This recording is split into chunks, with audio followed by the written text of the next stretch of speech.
देखो रिकॉर्डिंग का मैसेज क्या है, स्क्रीन शेयर है।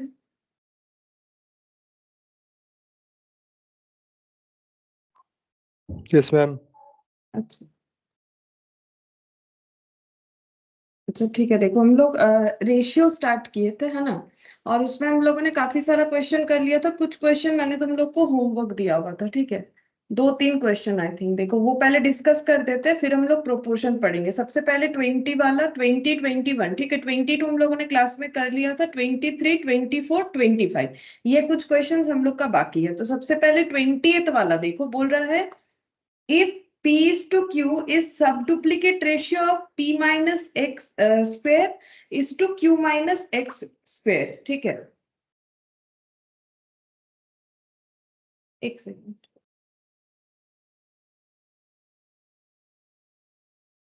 हाँ देखो, if p is to q is subduplicate, ठीक है। तो सबडुप्लीकेट हम लोगों ने क्या बोला था, अगर a is to b एक रेशियो है तो उसका सबडुप्लीकेट क्या होता है, बोलो। a is to b अगर रेशियो है तो सबडुप्लीकेट क्या होता है, बोलो। मैम अंडर रूट होगा डिनोमिनेटर हाँ, numerator. Root over of a और रूट ओवर ऑफ b, ठीक है। Root over of a root over of b। अच्छा, तो अब हमें मैम बोला है आवाज पीस्ट। आवाज नहीं आ रहा है? बहुत कम आवाज आ रहा है। बहुत कम। अच्छा, कुछ कम आ रहा है।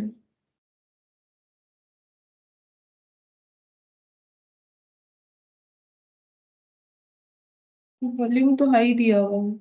अच्छा एक काम करो, रीजॉइन करके देखो, शायद कोई तुम्हारा नेटवर्क इशू होगा इसी वजह से। তোমরা পাচ্ছ আওয়াজটা জোরে নাকি ধীরে পাচ্ছ? না ম্যাম ঠিক আছে। ঠিক আছে, আচ্ছা তাহলে মনে হচ্ছে নেটওয়ার্ক ইস্যু আছে। Good morning Rupankar. Good morning ma'am. Good morning Khushi. Good morning ma'am.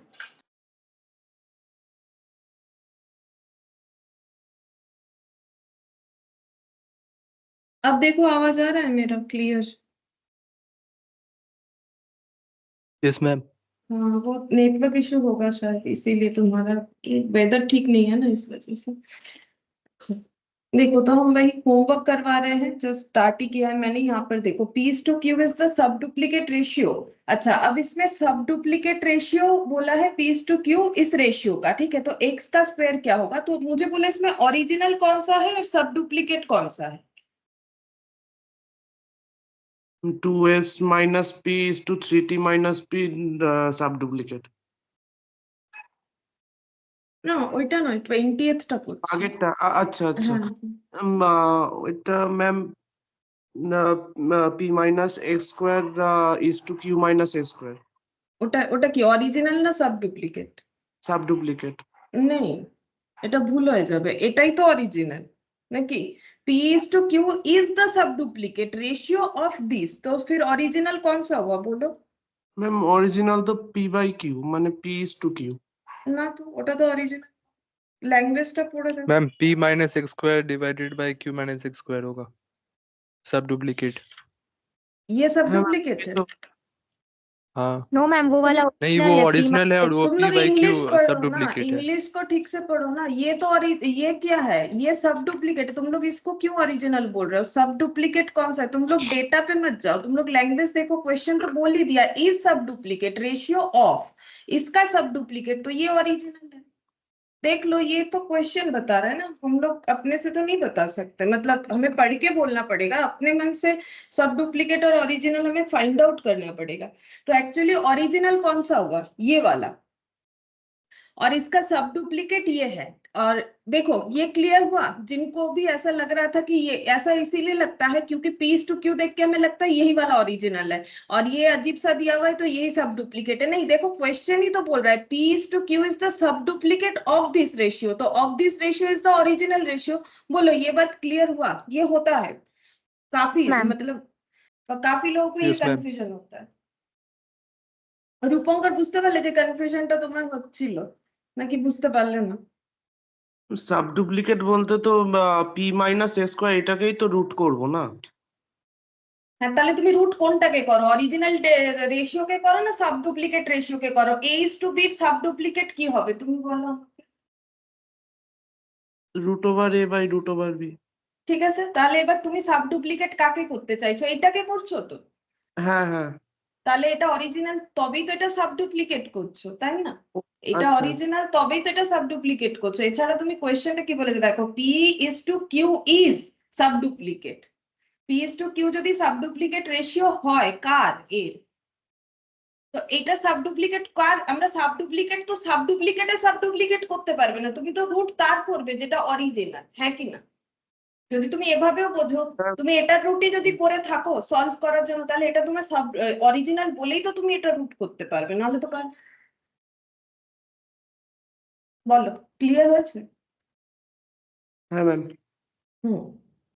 अच्छा देखो, अब कैसे सॉल्व करेंगे हम लोग? तो अगर p माइनस एक्स का square is to q minus x का स्क्वायर हम लोग का ओरिजिनल रेशियो है, तो इसका सब डुप्लीकेट कैसे निकालोगे? किसी भी रेशियो अगर ये ओरिजिनल है तो उसका सब डुप्लीकेट होता है √a/√b, ठीक है?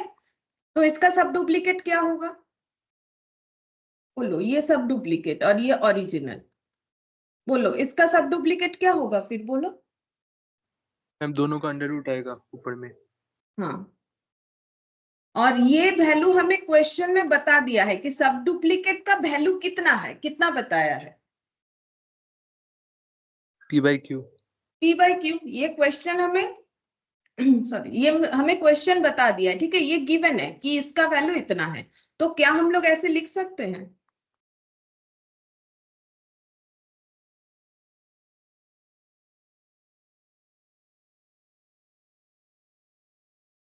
Morning Sumit. Good morning ma'am. तो क्या हम लोग ये लिख सकते हैं इससे कि this one equal to this one? बोलो, ये सबको समझ में अगर आ गया, बाकी तो सॉल्व करना है। बोलो, ये समझ में आ गया है? Yes ma'am. Yes ma'am. Yes ma'am. अब क्रॉस मल्टीप्लिकेशन करेंगे, उसके लिए सबसे पहले हम लोग रूट को क्या करेंगे? एलिमिनेट करेंगे। रूट को एलिमिनेट करने का रूल्स क्या होता है? बोलो बोलो, अगर किसी इक्वेशन में रूट है, हाँ, बोथ साइड स्क्वायर करेंगे। बोथ साइड करना है, एक साइड कुछ नहीं कर सकते, क्योंकि ये जब इक्वल साइड के इधर उधर लिखा हुआ रहता है, तो यहाँ जो करना है यहाँ भी वही करना है। तो सबसे पहले बोथ साइड स्क्वायर करेंगे, ठीक है? तो बोथ साइड स्क्वायर करो,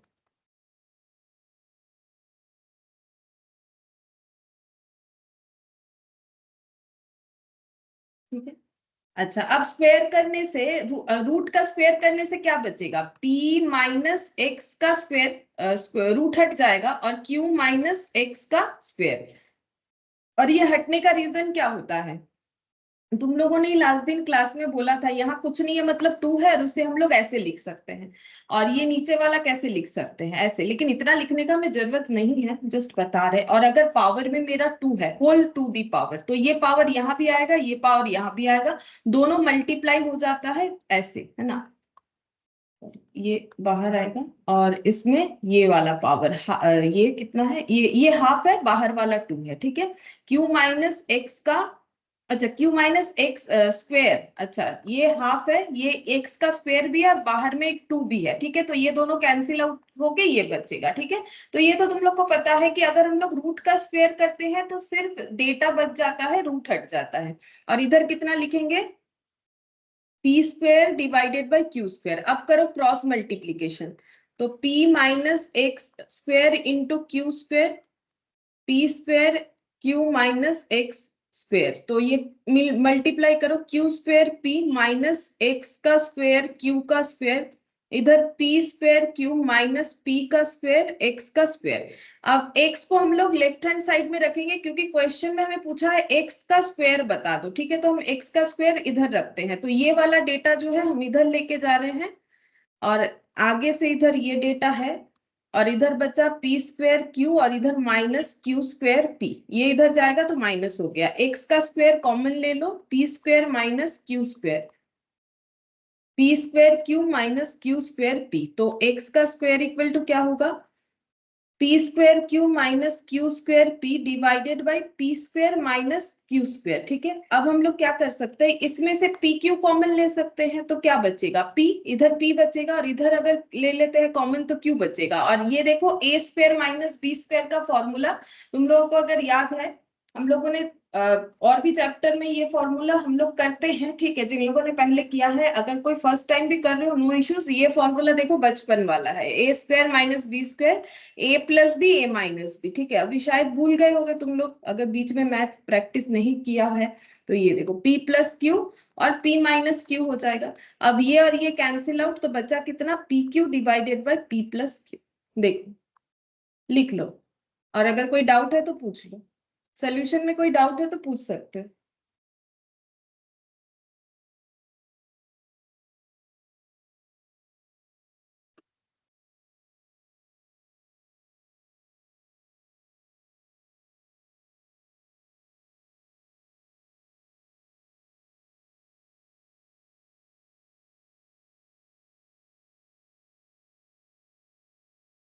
हो गया है? देखो समझ में आ गया तो हम लोग नेक्स्ट वाला क्वेश्चन करेंगे, 21 वाला, ठीक है। तो सबको समझ में आ गया होगा। ये देखो 21 में क्या बोला है, if 2s is to 3t is the duplicate ratio of 2s minus p 3t minus p, then इसमें से कौन सा रिलेशन एग्जिस्ट करेगा। तो इसमें ओरिजिनल रेशियो कौन सा है और डुप्लीकेट कौन सा है। देखो ये सब डुप्लीकेट रेशियो है इसका, तो ओरिजिनल कौन सा है। फर्स्ट वाला क्या है बोलो, और सेकंड वाला क्या है। फर्स्ट वन सब डुप्लीकेट। मैम फर्स्ट वाला सब डुप्लीकेट है, सब डुप्लीकेट डुप्लीकेट रेशियो। नहीं, डुप्लीकेट है। हाँ, यहाँ 2s डुप्लीकेट माइनस है, P divided by 3t minus P original है। ये डुप्लीकेट लिखना पड़ेगा क्योंकि यहाँ सब डुप्लीकेट नहीं दिया ना, तुम लोग डुप्लीकेट ही करेंगे। इसमें था सब डुप्लीकेट, ये डुप्लीकेट है, ठीक है। अच्छा, तो original ratio 2s minus P, ये देखो ओरिजिनल रेशियो है हम लोग का 2s minus P divided by 3t minus P, ऐसा ही कुछ दिया है ना। हाँ, ये हम लोग का हो गया ओरिजिनल, ठीक है। अब हम लोग को क्या करना है, इसका डुप्लीकेट निकालना है। तो किसी भी रेशियो का डुप्लीकेट कैसे निकालते हैं, डुप्लीकेट का रूल्स क्या था बोलो। मैम ऊपर नीचे स्क्वायर होगा। हाँ, स्क्वायरिंग बोथ। स्क्वेयरिंग, हाँ बोथ न्यूमरेटर डिनोमिनेटर। तो 2s minus P 3t minus P, दोनों का हम लोग को कर देना है स्क्वायर, या तो ऐसे करके लिख दो या होल स्क्वायर, एक ही बात है। ये होगा हम लोग का डुप्लीकेट रेशियो। लेकिन क्वेश्चन में मैं बोल दिया है कि डुप्लीकेट का वैल्यू है 2s is to 3t, और ये इसका वैल्यू हमें दे दिया है 2s by 3t, ये हमें गिवन है, ठीक है। तो हम लोग इसका इक्विवेलेंट डेटा इसको लिख सकते हैं। तो हम लोग ऐसे लिखेंगे, देखो 2s माइनस पी का whole square divided by 3t minus p का whole square equal 2s divided by 3t।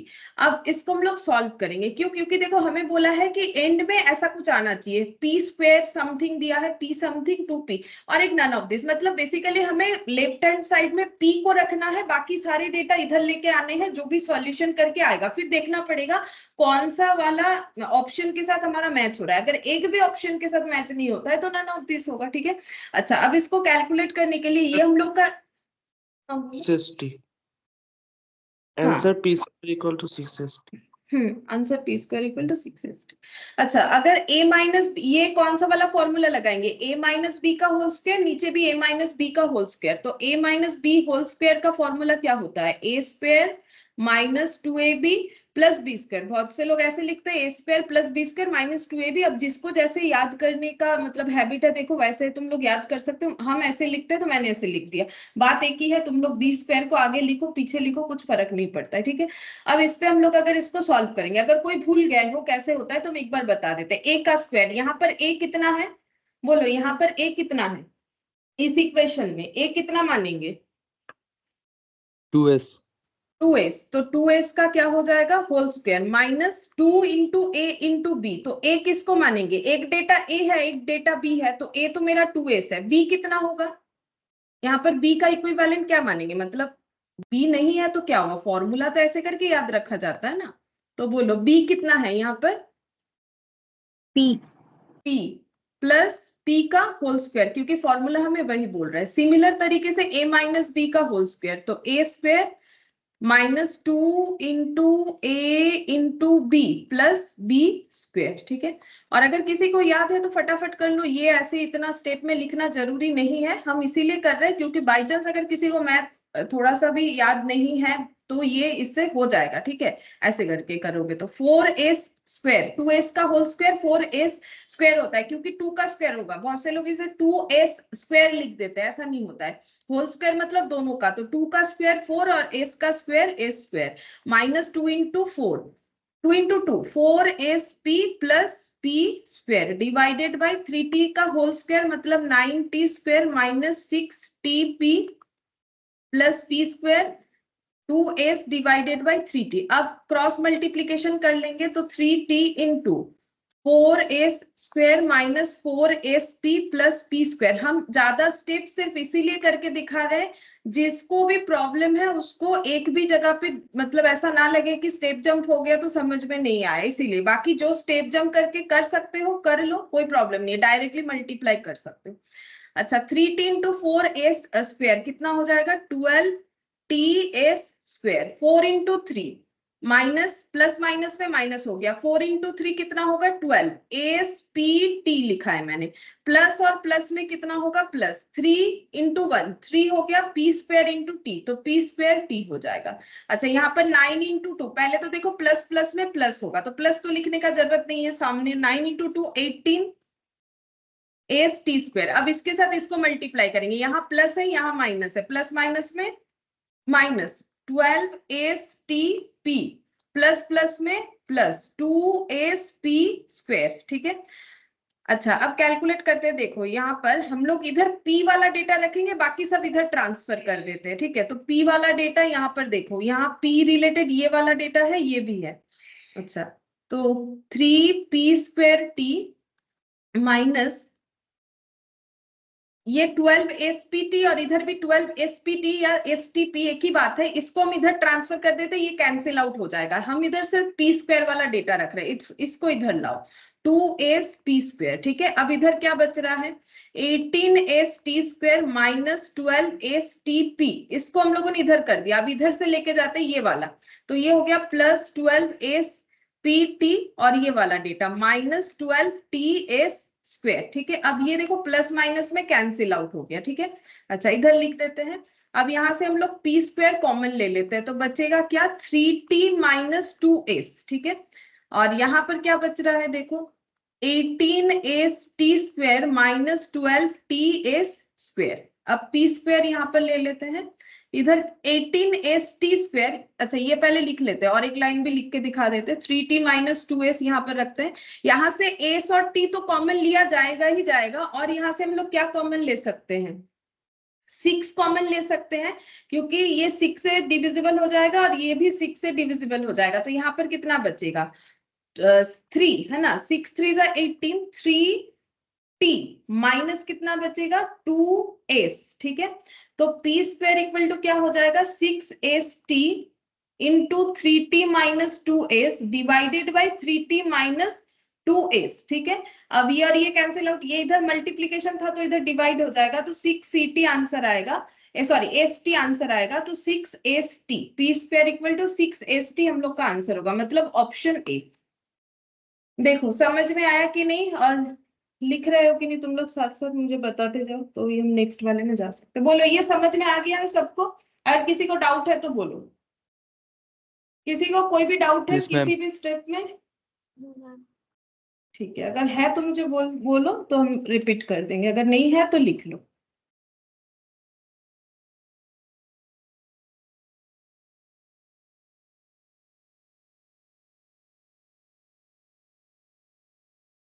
ठीक है, तब नेक्स्ट वाले क्वेश्चन में जाते हैं, ठीक है। 22 वाला हम लोगों ने लास्ट दिन ही क्लास में ही कर लिया था, ठीक है। अब 23 वाला देखो, इसमें क्या बोल रहा है, the number which when subtracted from each of the term of the ratio 19:31 reducing it to 1:4। ये क्या बोला है, अगर कोई नंबर, ठीक है, इसमें बोल रहा है अगर कोई नंबर हम लोग माइनस करते हैं इस रेशियो के हर एक टर्म से, 19 से भी माइनस करना पड़ेगा, रेशियो का मतलब ऐसा हो गया इससे भी माइनस करेंगे इससे भी माइनस करेंगे, वो नंबर माइनस करने के बाद जो रेशियो है वो 1/4 आना चाहिए, ठीक है। तो ये भी तुम लोग ऑप्शन के साथ बोल सकते हो, कैसे, तुम लोग पहले ऑप्शन ए से ट्राई करो, तो तुम लोग 15 दोनों में माइनस करके देखो, जो आंसर आ रहा है क्या वो 1:4 हो रहा है, तो फिर ए आंसर होगा, नहीं तो बी से ट्राई करो, नहीं तो सी, मैम ऑप्शन ए आ रहा है। ऑप्शन ए आ रहा है। अच्छा तो देखो 19 हाँ। माइनस 15 कितना होगा 4। 31 माइनस 15 कितना होगा, कितना आता है 16 और 4 4 16 1/4। बोलो ये ऑप्शन ए हो गया आंसर। बोलो ये समझ में आया सबको, कैसे करके चेक करना है आंसर से? बोलो ऑप्शन से ही चेक हो गया, समझ में आ गया? Yes ma'am. ठीक है। अच्छा नहीं आता है तो ना मुझे बोलो, नहीं तो मुझे नहीं समझ में आएगा कि हाँ हो रहा है कि नहीं। अच्छा अब देखो नेक्स्ट यहाँ पर, daily earning of 2 persons are in the ratio 4:5 and there. मैंने बोला था ना ये क्वेश्चन को हम लोग ऑप्शन से कर सकते हैं। सेम क्वेश्चन तुम लोगों को मैंने एग्जांपल का करवाया था। बोल रहा है daily earning of 2 persons 4:5 and their daily expenses 7:9 if each saves 50 per day their daily earning. तो अर्निंग क्या है, अर्निंग का रेशियो ही तो 4:5 है, तो सारे आंसर्स अर्निंग के ही दिए हुए होंगे क्योंकि हमें आंसर बोला है अर्निंग का निकालने के लिए। ठीक है, तो इसका मतलब जितने भी अर्निंग का डेटा हमें दिया हुआ है उसमें जो भी रेशियो 4:5 होगा वो हमारा आंसर होना चाहिए। ये हमारे पास पहला ऑप्शन है चेक करने के लिए। तो उसमें तो देखो ये भी 4:5 होगा, ये भी 4:5 होगा। ठीक है, ये आंसर में ऑप्शन से एलिमिनेट करते क्योंकि 5:4 हो जा रहा है, हमें तो 4:5 चाहिए। लेकिन अब तो ये दो दो आंसर तो हो नहीं सकता है, तो हमें दूसरा कोई स्टेप फॉलो करना चाहिए। क्या स्टेप फॉलो करेंगे? बोल रहा है एक एक जन 50 रुपीज सेव करता है, तो अगर किसी का सेविंग्स ही 50 रुपीज है, क्या उसका अर्निंग 50 हो सकता है या 40 हो सकता है? मुझे एक चीज बताओ, अगर किसी का सेविंग्स 50 है पर डे, तो क्या पर डे का अर्निंग 40 या 50 होगा? No, ma'am. No ma'am. तो फिर ये वाला ऑप्शन भी हटाते हैं। अब इस पे ट्राई करेंगे, अगर नहीं होता है तो ये नन ऑफ दिस होगा। ठीक है, वैसे तुम लोग को पता है 400 500 ही होगा। देखो 400 ये अर्निंग है, यहां से सेविंग्स हटाओ कितना आता है 350। ये क्या आ गया, फिर ये क्या आया? अगर अर्निंग से सेविंग्स को माइनस कर देंगे तो हमें क्या मिलेगा? बोलो अर्निंग थे Expenditure. सेविंग्स, हाँ एक्सपेंडिचर। अर्निंग থেকে সেভিংসটা লেস করলে एक्सपेंडिचर यानी कि एक्सपेंस। और 500 से फिर से 50 हटाओ कितना आएगा 450। ठीक है, ये हम लोग का क्या आ गया एक्सपेंस का डेटा। अब इसका रेशियो निकालो, इसका रेशियो निकालो, बोलो कितना होगा 350:450। 7:9 नहीं होगा, 0 0 हटा दो ना। 35 और 45, 35 और 45 को तुम लोग 5 से डिवाइड करो, 5 7 जा 35, 5 9 जा 45। तो ये हमारा क्या आ गया एक्सपेंस का रेशियो। एक्सपेंस का रेशियो कितना दिया था 7:9। तो आंसर हम लोग का ऑप्शन सी होगा। बोलो बिना एक्स कैलकुलेट किए हम लोगों ने यहाँ पर ऑप्शन से ही निकाल लिया। क्या समझ में आया कैसे हम लोग ऑप्शन से कर सकते हैं? Yes Yes, ma'am. ma'am. अब नेक्स्ट वाला करेंगे 25। ये लिख लो तुम लोग ऑप्शन से कैसे होगा। ये तो देख के ही पता चल रहा है नहीं होगा, क्योंकि सेविंग्स अगर 50 है तो अर्निंग 50 कहां से आएगा और उससे लेस कहां से आएगा। और इसमें भी सेम ही बात है, इसमें भी वही चीज देख सकते हो कि अगर मेरा सेविंग्स 50 है तो अर्निंग 50 40 हो नहीं सकता। तो या तो 400 500 या फिर नन ऑफ दिस कुछ एक होगा। अब नन ऑफ दिस है कि 400 500, उसको कंफर्म करने के लिए हम लोग सेविंग्स को माइनस करके एक्सपेंडिचर का रेशियो निकाल लेंगे, हमें पता चल जाएगा। अब 25th नंबर देखो, बोल रहा है the ratio between the speed of two train 7:8। बोल रहा है दो ट्रेन के बीच का स्पीड का रेशियो है 7:8। If the second train run 400 kilometre in 5 hours the speed of the first train. First train का स्पीड हमें पूछ रहा है कि कितना होगा। तो देखो इसको हम लोग दो तीन तरीके से कर सकते हैं।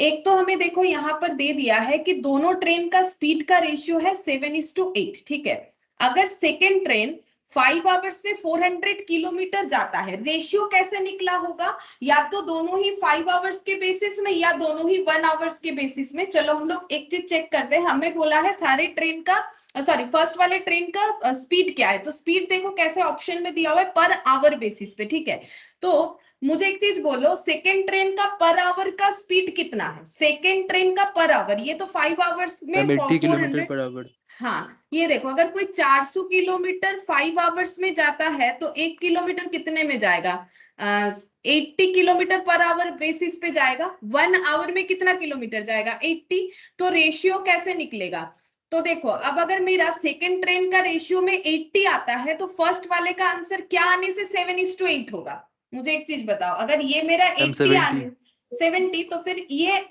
एज्यूम्ड है कि ये मेरा आंसर हो सकता है, ठीक है, मतलब हो सकता है नहीं, कंफर्म यही मेरा आंसर होगा, ऐसे भी पता कर सकते हैं। फिर भी अगर तुम लोग को लगता है कि ये उतना ऑथेंटिक हमें नहीं लग रहा है, जबकि ऑथेंटिक ही है, क्योंकि देखो अगर मेरा पर आवर का 80 किलोमीटर है और ये भी मेरा पर आवर का दिया हुआ है, तो दोनों को पुट करने से ये आ गया, तो ऑथेंटिक ही है, ठीक है। इसके अलावा भी तुम लोग और एक तरीके से कर सकते हो, अगर मेरा दोनों ट्रेन का स्पीड का रेशियो 7:8 है तो मान लेते हैं 7x और 8x है, ठीक है। अब हम लोग यहाँ पर ऐसा बोल सकते हैं कि 8x इक्वल टू कितना हो रहा है, 8x इक्वल टू 80, ठीक है। 8x इक्वल टू 80 मैंने क्यों किया, क्योंकि हम मान लेते हैं कि ट्रेन जो है x kilometre per hour basis पे जाता है, ठीक है। तो 8x किलोमीटर पर आवर, तो यहाँ पर 8x तो पर आवर का कितना निकला 80, तो यहाँ से हम लोग x निकाल सकते हैं कितना 10, ठीक है, x 10 हो गया, तो फर्स्ट ट्रेन का कितना हो जाएगा 7 × 10 यानी कि 70, तो वही 70:80 आ जाएगा। ऐसे करके तुम लोग कैलकुलेट कर सकते हो, दोनों तरीके से कैलकुलेट कर सकते हो।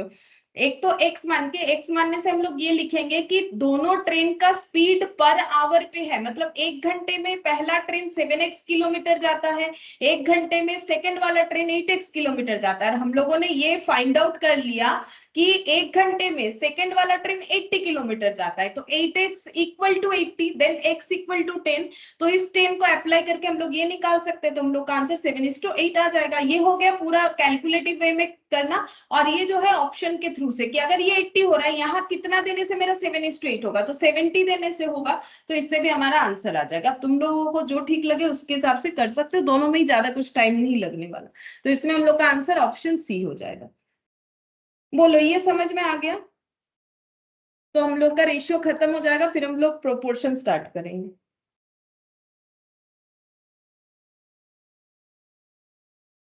बोलो समझ में आया या कोई डाउट है? Yes ma'am. Yes, ma'am. Yes ma'am. ठीक है, तो नो डाउट, तो अब हम लोग यहाँ पर चलते हैं प्रोपोर्शन।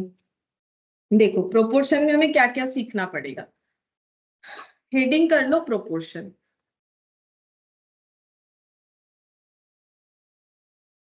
ठीक है। प्रोपोर्शन का मतलब क्या होता है, अगर दो रेशियो इक्वल है, ठीक है, अगर दो रेशियो इक्वल है तो हम लोग उसे बोलते हैं कि वो प्रोपोर्शन है। मतलब इफ, लिख लो एक लाइन तो याद रहेगा, इसका मेन कंसेप्ट जो है, if two ratios are equal to each other then it is called proportion. अगर दो रेशियोज इक्वल है तो उसे प्रोपोर्शन बोलेंगे। जैसे कि देखो A:B एक रेशियो है और C:D एक रेशियो है। अगर ऐसा होता है कि A/B और C/D दोनों बराबर है तो हम लोग बोलेंगे कि ये क्या है, ये प्रोपोर्शन में है। इसका मतलब ये हो जाएगा कि ये प्रोपोर्शन में है। तो दो रेशियो को इक्वल होना पड़ेगा, दो रेशियो अगर इक्वल हुआ तो हम लोग उसे बोलेंगे प्रोपोर्शन में। अच्छा यहाँ पर टर्म को कैसे हम लोग डिफाइन करेंगे, जैसे देखो हम लोग इसका ऐसे भी लिख सकते हैं A:B इक्वल टू C:D। ये वाले टर्म को क्या बोलते हैं, इसको हम लोग बोलते हैं फर्स्ट टर्म, ठीक है। नॉर्मल जैसे पहला तो फर्स्ट ये हो जाएगा हम लोग का, दूसरा है तो सेकेंड, ठीक है। इसको हम लोग बोलेंगे, ये सी लिखा है मैंने, ठीक है, इसको हम लोग बोलेंगे थर्ड टर्म। अच्छा इसको हम लोग बोलेंगे फोर्थ टर्म, ठीक है। तो इसमें तो नया कुछ सीखने वाला नहीं मिला, देखो ये फर्स्ट, ये सेकंड, ये थर्ड, ये फोर्थ, लेकिन इसके अलावा भी इसका कुछ नाम है वो हम बताते हैं। देखो ये तो तुम लोग समझ ही जाओगे, पहला तो फर्स्ट, ये दूसरा, तीसरा, ऐसे। इसको हम लोग बोलते हैं एक्सट्रीम, एक्सट्रीम टर्म, इसको और इसको, ठीक है। एकदम एंड का, एंड को हम लोग बोल सकते हैं ना इंग्लिश में एक्सट्रीम, ठीक है। तो ये भी हम लोग का हो गया एक्सट्रीम, ठीक है, मतलब यही एंड है एक्सट्रीम। और ये जो है इसको हम लोग बोलते हैं, ये जो बीच का जो दो डेटा है, क्योंकि बीच में है, मिडिल में है, तो इसे हम लोग बोलते हैं मिडिल,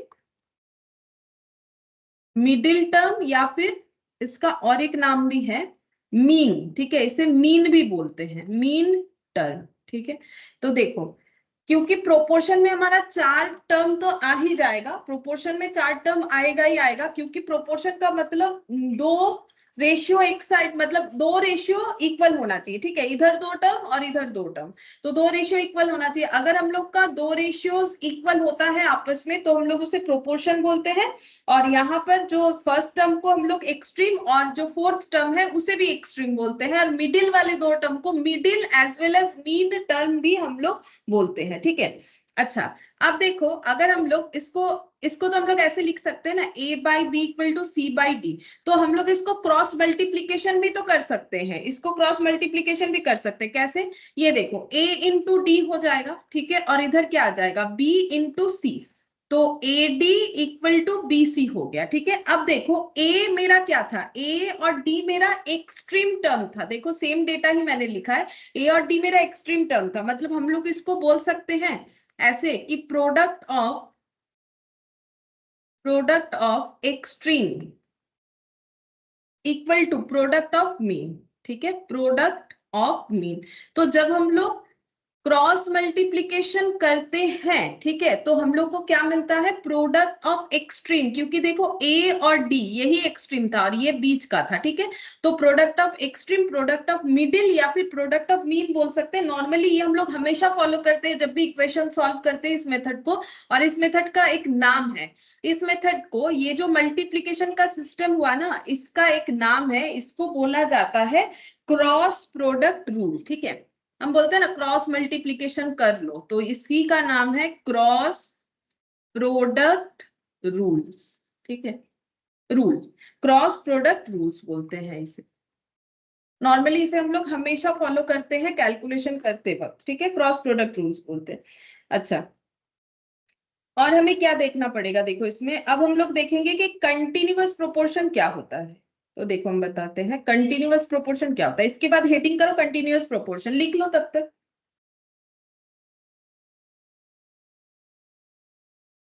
थोड़ा टाइम दे दिया मैंने लिखने के लिए, अगर कोई नहीं लिख पा रहा ना तो मुझे, क्योंकि मेरा थोड़ा स्पीड ज्यादा रहता है, तो अगर एट पर नहीं हो पाते हो तो मुझे बोलने से हम दिखा देंगे, ठीक है। अच्छा, अब हम लोग यहाँ पर लिखते हैं कंटिन्यूअस प्रोपोर्शन किसे बोलते हैं। कंटिन्यूअस प्रोपोर्शन हम लोगों ने रेशियो में भी पढ़ा था, कंटिन्यूअस रेशियो, वैसे ही कंटिन्यूअस प्रोपोर्शन फॉर 3 टर्म्स के लिए पढ़ेंगे, 3 टर्म्स, ठीक है, दैट इज ए बी और सी। अगर हमें 3 टर्म दे दिया है ए बी सी, तो हम लोग उससे प्रोपोर्शन कैसे बना सकते हैं, क्योंकि प्रोपोर्शन बनाने के लिए हम लोगों को लेफ्ट हैंड साइड में 2 रेशियो, राइट हैंड साइड में 2 रेशियो, और वो दोनों इक्वल होना चाहिए, ठीक है। तो हम लोग इसको कैसे लिखेंगे, a is to b equal to b is to c. हाँ बोलो, कुछ बोल रहे हो कोई? Yes ma'am, A by b, B by c और C बाई डी के फॉर्म में। हाँ, सी बाई डी के फॉर्म में होगा, अगर हम लोग डी भी ले लेते हैं तो, ठीक है। पहले हम लोग 3 टर्म वाला देख लेते हैं कि 3 टर्म होने से कैसे लिखेंगे, तो ए बी बी सी, ठीक है, और अगर 4th टर्म होगा तो वैसे कंटिन्यू चलेगा। तो ये देखो, ये हम लोग का फर्स्ट टर्म, ये हम लोग का सेकेंड टर्म, और ये हम लोग का थर्ड टर्म। अगर हमें 3 ही टर्म दे दे तो हम लोग उसको ऐसे डिफाइन करेंगे, मतलब इसमें देखने वाला बात ये है कि हम लोग सेकेंड वाले टर्म को 2 बार लिख रहे हैं, ठीक है, सेकेंड वाले टर्म को हम लोग 2 बार लिख रहे हैं। तो इसमें ये वाला जो है ये हम लोग का होता है फर्स्ट प्रोपोर्शन, इसे हम लोग बोलते हैं ना फर्स्ट प्रोपोर्शनल, ऐसे भी बोलते हैं, इसे हम लोग बोलते हैं थर्ड। ये 4th नहीं है, 1 2 3 4 मत बोल दो, ठीक है, ये हम लोग का थर्ड ही होता है, इसीलिए हम एक बार लिखवाते रहे, इसको हम लोग बोलते हैं थर्ड प्रोपोर्शनल, ठीक है, क्योंकि ये थर्ड टर्म है, एक ही बात है, प्रोपोर्शनल भी बोला जाता है, ठीक है। और ये जो बीच का डेटा है ना, इसका नाम है मीन प्रोपोर्शनल, ठीक है। मीन तो होगा ही, देखो यहाँ भी मिडिल में जो है वही मीन है, मिडिल या मीन, लेकिन इसको ऐसे प्रोपोर्शनल भी बोला जाता है, टर्म भी बोला जाता है, प्रोपोर्शनल भी बोला जाता है, मीन प्रोपोर्शनल, इसे हम लोग बोलेंगे मीन प्रोपोर्शनल, ठीक है। अच्छा, अब अगर हम लोग क्रॉस मल्टीप्लीकेशन करते हैं, मतलब इस पे अगर हम लोग क्रॉस प्रोडक्ट रूल्स का अप्लाई करते हैं तो कैसे होगा, देखो ए बाई बी, बी बाई सी, अब क्रॉस करो, क्रॉस करने से कितना आएगा, बी स्क्वायर इक्वल टू कितना आ जाएगा, बी स्क्वायर इक्वल टू ए सी, और इससे और एक बार डिफाइन कर सकते हैं, इसको क्या लिख सकते हैं, बी इक्वल टू क्या लिख सकते हैं, बोलो, AC अंडर रूट। हाँ, रूट ओवर ऑफ AC, ठीक है। तो इसको हम लोग क्या बोलते हैं, इसको हम लोग बोलेंगे ये कौन से दो टर्म का मल्टीप्लीकेशन हुआ, A और C कौन से दो टर्म का मल्टीप्लीकेशन हुआ, एक्सट्रीम टर्म का। A और C एक्सट्रीम भी तो है कि नहीं, एक्सट्रीम मतलब लास्ट वाला, क्या A और C एक्सट्रीम नहीं है, अभी तो सिखाया एक्सट्रीम टर्म, यस मैम।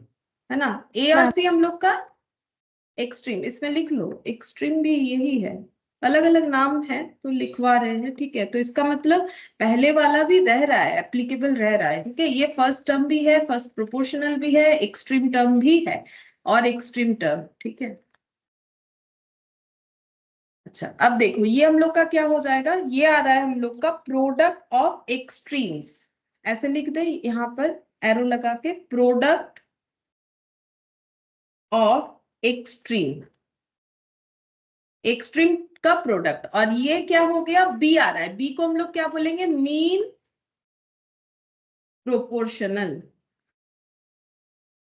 ये सब हमें थियोरिटिकली पूछ लेता है, ठीक है। तो एक एक नाम पता होना चाहिए। देखो टर्म तो इन जनरल हम लोग इसको टर्म भी बोलेंगे मैथ्स में, ठीक है, फर्स्ट सेकंड थर्ड फोर्थ, लेकिन टॉपिक वाइज हर एक टर्म का अपना नाम हो सकता है। जैसे ये दोनों एक्सट्रीम हो गया, जैसे हम लोग रेशियो में पढ़े थे, तो क्या ये फिर एंटीसीडेंट टर्म नहीं है, हाँ रेशियो के हिसाब से देखेंगे तो ये एंटीसीडेंट, ये कंसीक्वेंट जरूर है, ऐसा थोड़ी है कि ये एंटीसीडेंट कंसीक्वेंट नहीं है, लेकिन क्योंकि दो रेशियोज का इक्वलिटी का बात हो रहा है तो हम लोग इसको प्रोपोर्शन बोलते हैं, इसीलिए इसको डिफाइन प्रोपोर्शन के बेसिस पे बोल रहे हैं। तो इसका मतलब ये नहीं है कि A:B में A अब एंटीसीडेंट और B जो है कंसीक्वेंट नहीं रहा, ऐसा नहीं है, ठीक है, ऐसा नहीं है। ये एंटीसीडेंट कंसीक्वेंट भी है, साथ ही साथ इसका नया नाम भी हमें सीखने को मिल रहा है प्रोपोर्शन में। इसको हम लोग एक्सट्रीम टर्म या एक्सट्रीम कौन सा होगा, जो एकदम लास्ट का दोनों टर्म होगा, इधर से लास्ट और इधर से लास्ट, और बीच में जो भी टर्म होगा इसे हम लोग मीन प्रोपोर्शनल बोलेंगे, ठीक है। अच्छा, अब देखो यहाँ पर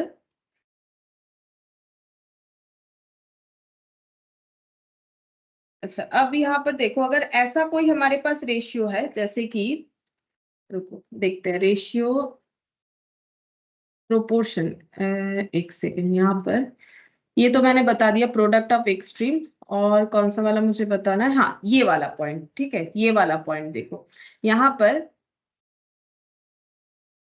when 3 or more numbers are so related, 3 या उससे ज्यादा, ठीक है, the first to the second ratio, the ratio of the second to the third, third to the fourth, fourth etc are all equal, the number are said to be continued proportion, ठीक है। continued proportion मतलब अगर हमारे पास ऐसा term है like x y z w p q, देखो ऐसे है, देखो हम लोग के पास ऐसा टर्म्स है x y z w p q dot dot ऐसे करके अगर चल रहा है, ठीक है, और हमें निकालना है कंटिन्यूड प्रोपोर्शन, कंटिन्यूड प्रोपोर्शन, ठीक है। तब हम लोग कैसे लिखेंगे, कंटिन्यूड प्रोपोर्शन फॉर 3 और मोर टर्म्स, ठीक है, फॉर 3 और मोर टर्म्स। तो हम लोग इसे कैसे बोलेंगे, पहले वाला x बाई y, उसके बाद y बाई जेड, ठीक है, मतलब रेशियो बना रहे हैं, रेशियो अगर एक दूसरे के साथ इक्वल होता है तो ही तो प्रोपोर्शन होता है ना। जैसे इसमें देखो ABC में A by b B by C, ठीक है, वही तो मैंने लिखा था। इसमें हम लोग चाहे तो A by b B by C भी तो लिख सकते हैं ना, ऐसे A by b B by C, वही तो किया हमने, ठीक है। तो ये तीन डेटा के लिए था, अगर 3 से ज्यादा है तो x by y y by z, ठीक है, फिर z by w w by p by q and dot dot ऐसे करके चलता जाएगा, जितना सारा डेटा रहेगा इसको हम लोग बोलते हैं कंटिन्यूड प्रोपोर्शन, ठीक है, इसे हम लोग कंटिन्यूड प्रोपोर्शन बोलेंगे।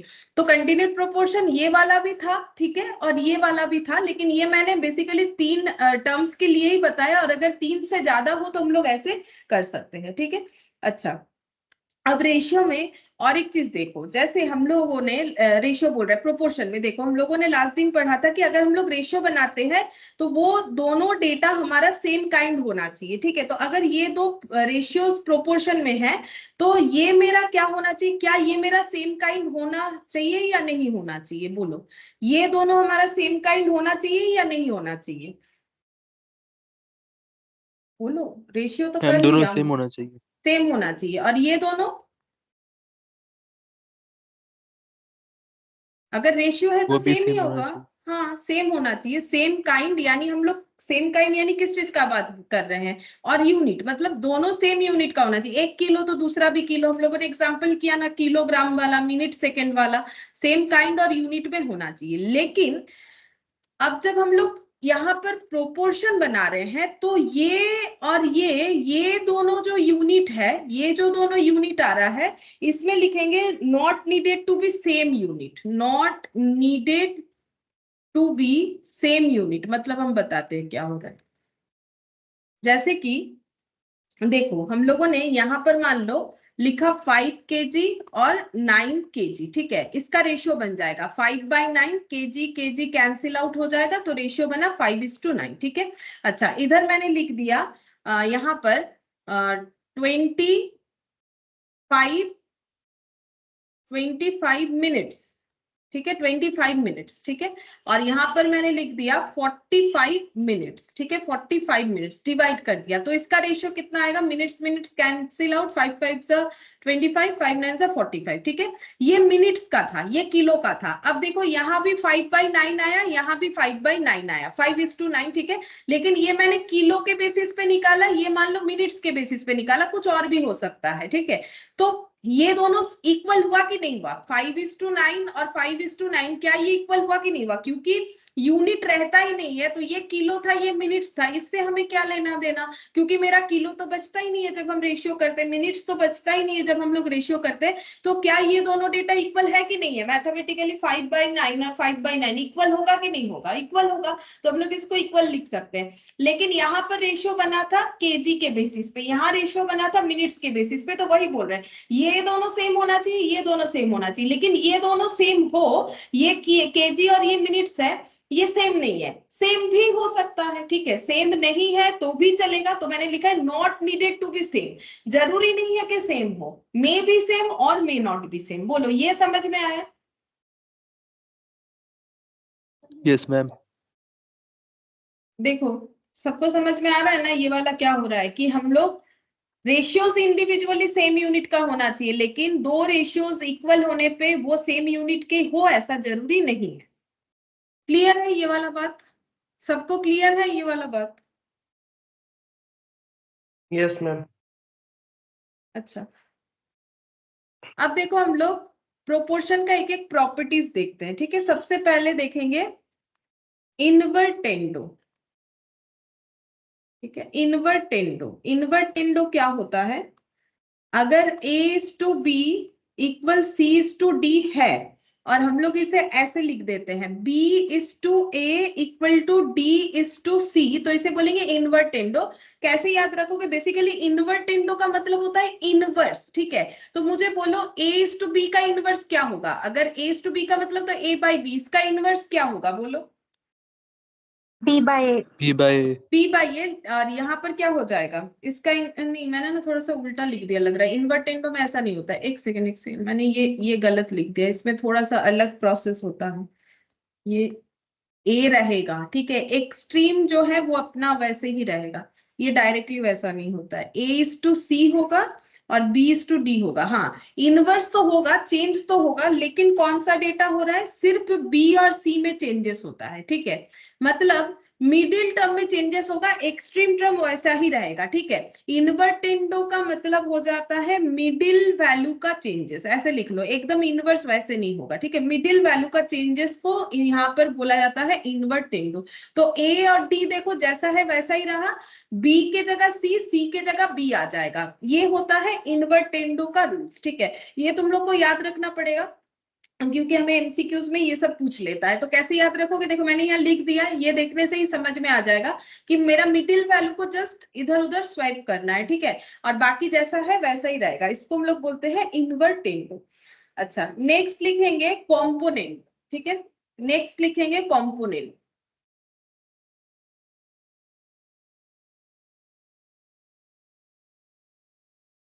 कॉम्पोनेंटो, कॉम्पोनेंटो का मतलब अगर A:B इक्वल टू C:D है, ठीक है, तो इसको कैसे लिखा जाएगा? तो देखो कॉम्पोनेंडो को हमें ऐसा लिखना पड़ेगा, पहले a बाई बी लिखो और इधर लिखो c बाई डी। हम ऐसे करके बोलेंगे ताकि तुम लोग को याद रह जाए कैसे होगा, ठीक है।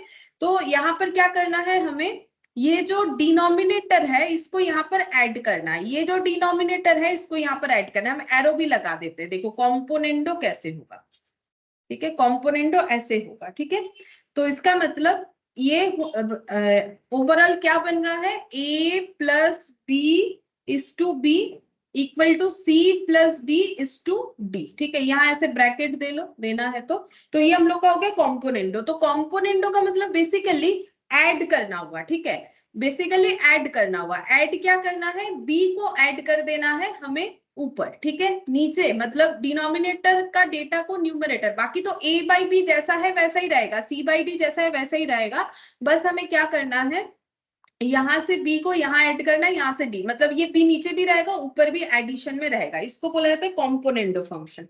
अच्छा, अब नेक्स्ट पढ़ेंगे डिविडेंडो।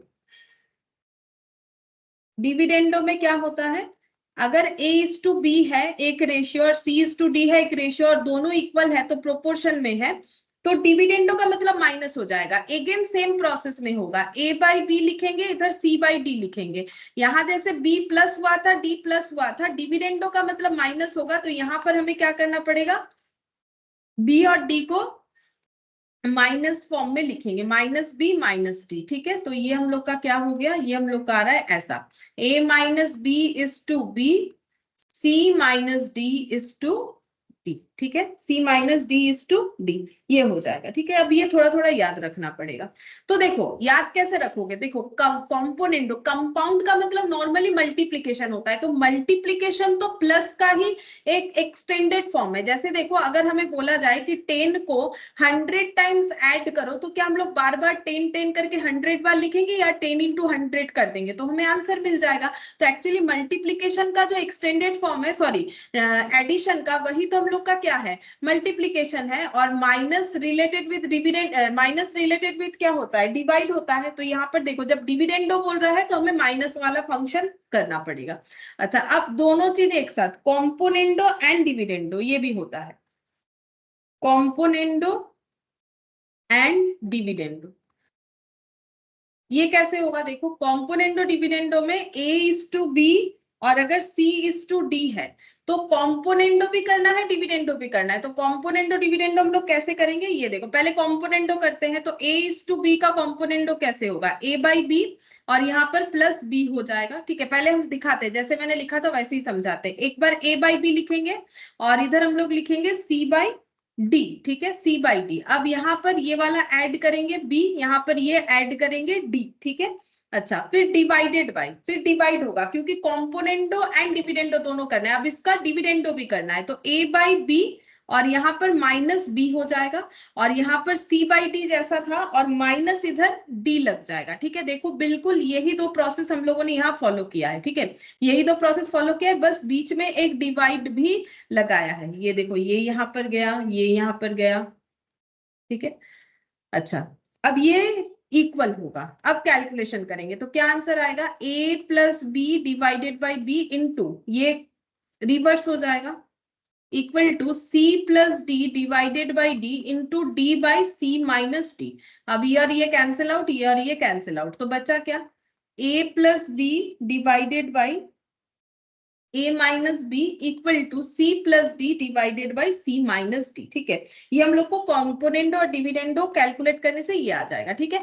अब इसको कैसे याद रखोगे, हम लोग को हमेशा कॉम्पोनेंडो डिवाइडेड बाई डिविडेंडो करना है, मतलब componendo function divided by dividendo करना है। ये हिंट्स के लिए लिख लो, मतलब जब भी पढ़ोगे तो बस इस बात को याद रखना कि कॉम्पोनेंडो बाई डिविडेंडो करना है। कॉम्पोनेंडो का मतलब प्लस और डिविडेंडो का मतलब माइनस करना है। क्या करना है, हर जगह पे एक ही चीज, डिनोमिनेटर को हमें ऊपर लिख देना है प्लस और माइनस के फॉर्म में। कॉम्पोनेंडो हुआ तो प्लस में लिखना, डिविडेंडो हुआ तो माइनस में लिखना, और दोनों हुआ तो हम लोग इसको ऐसे लिखते हैं, ठीक है।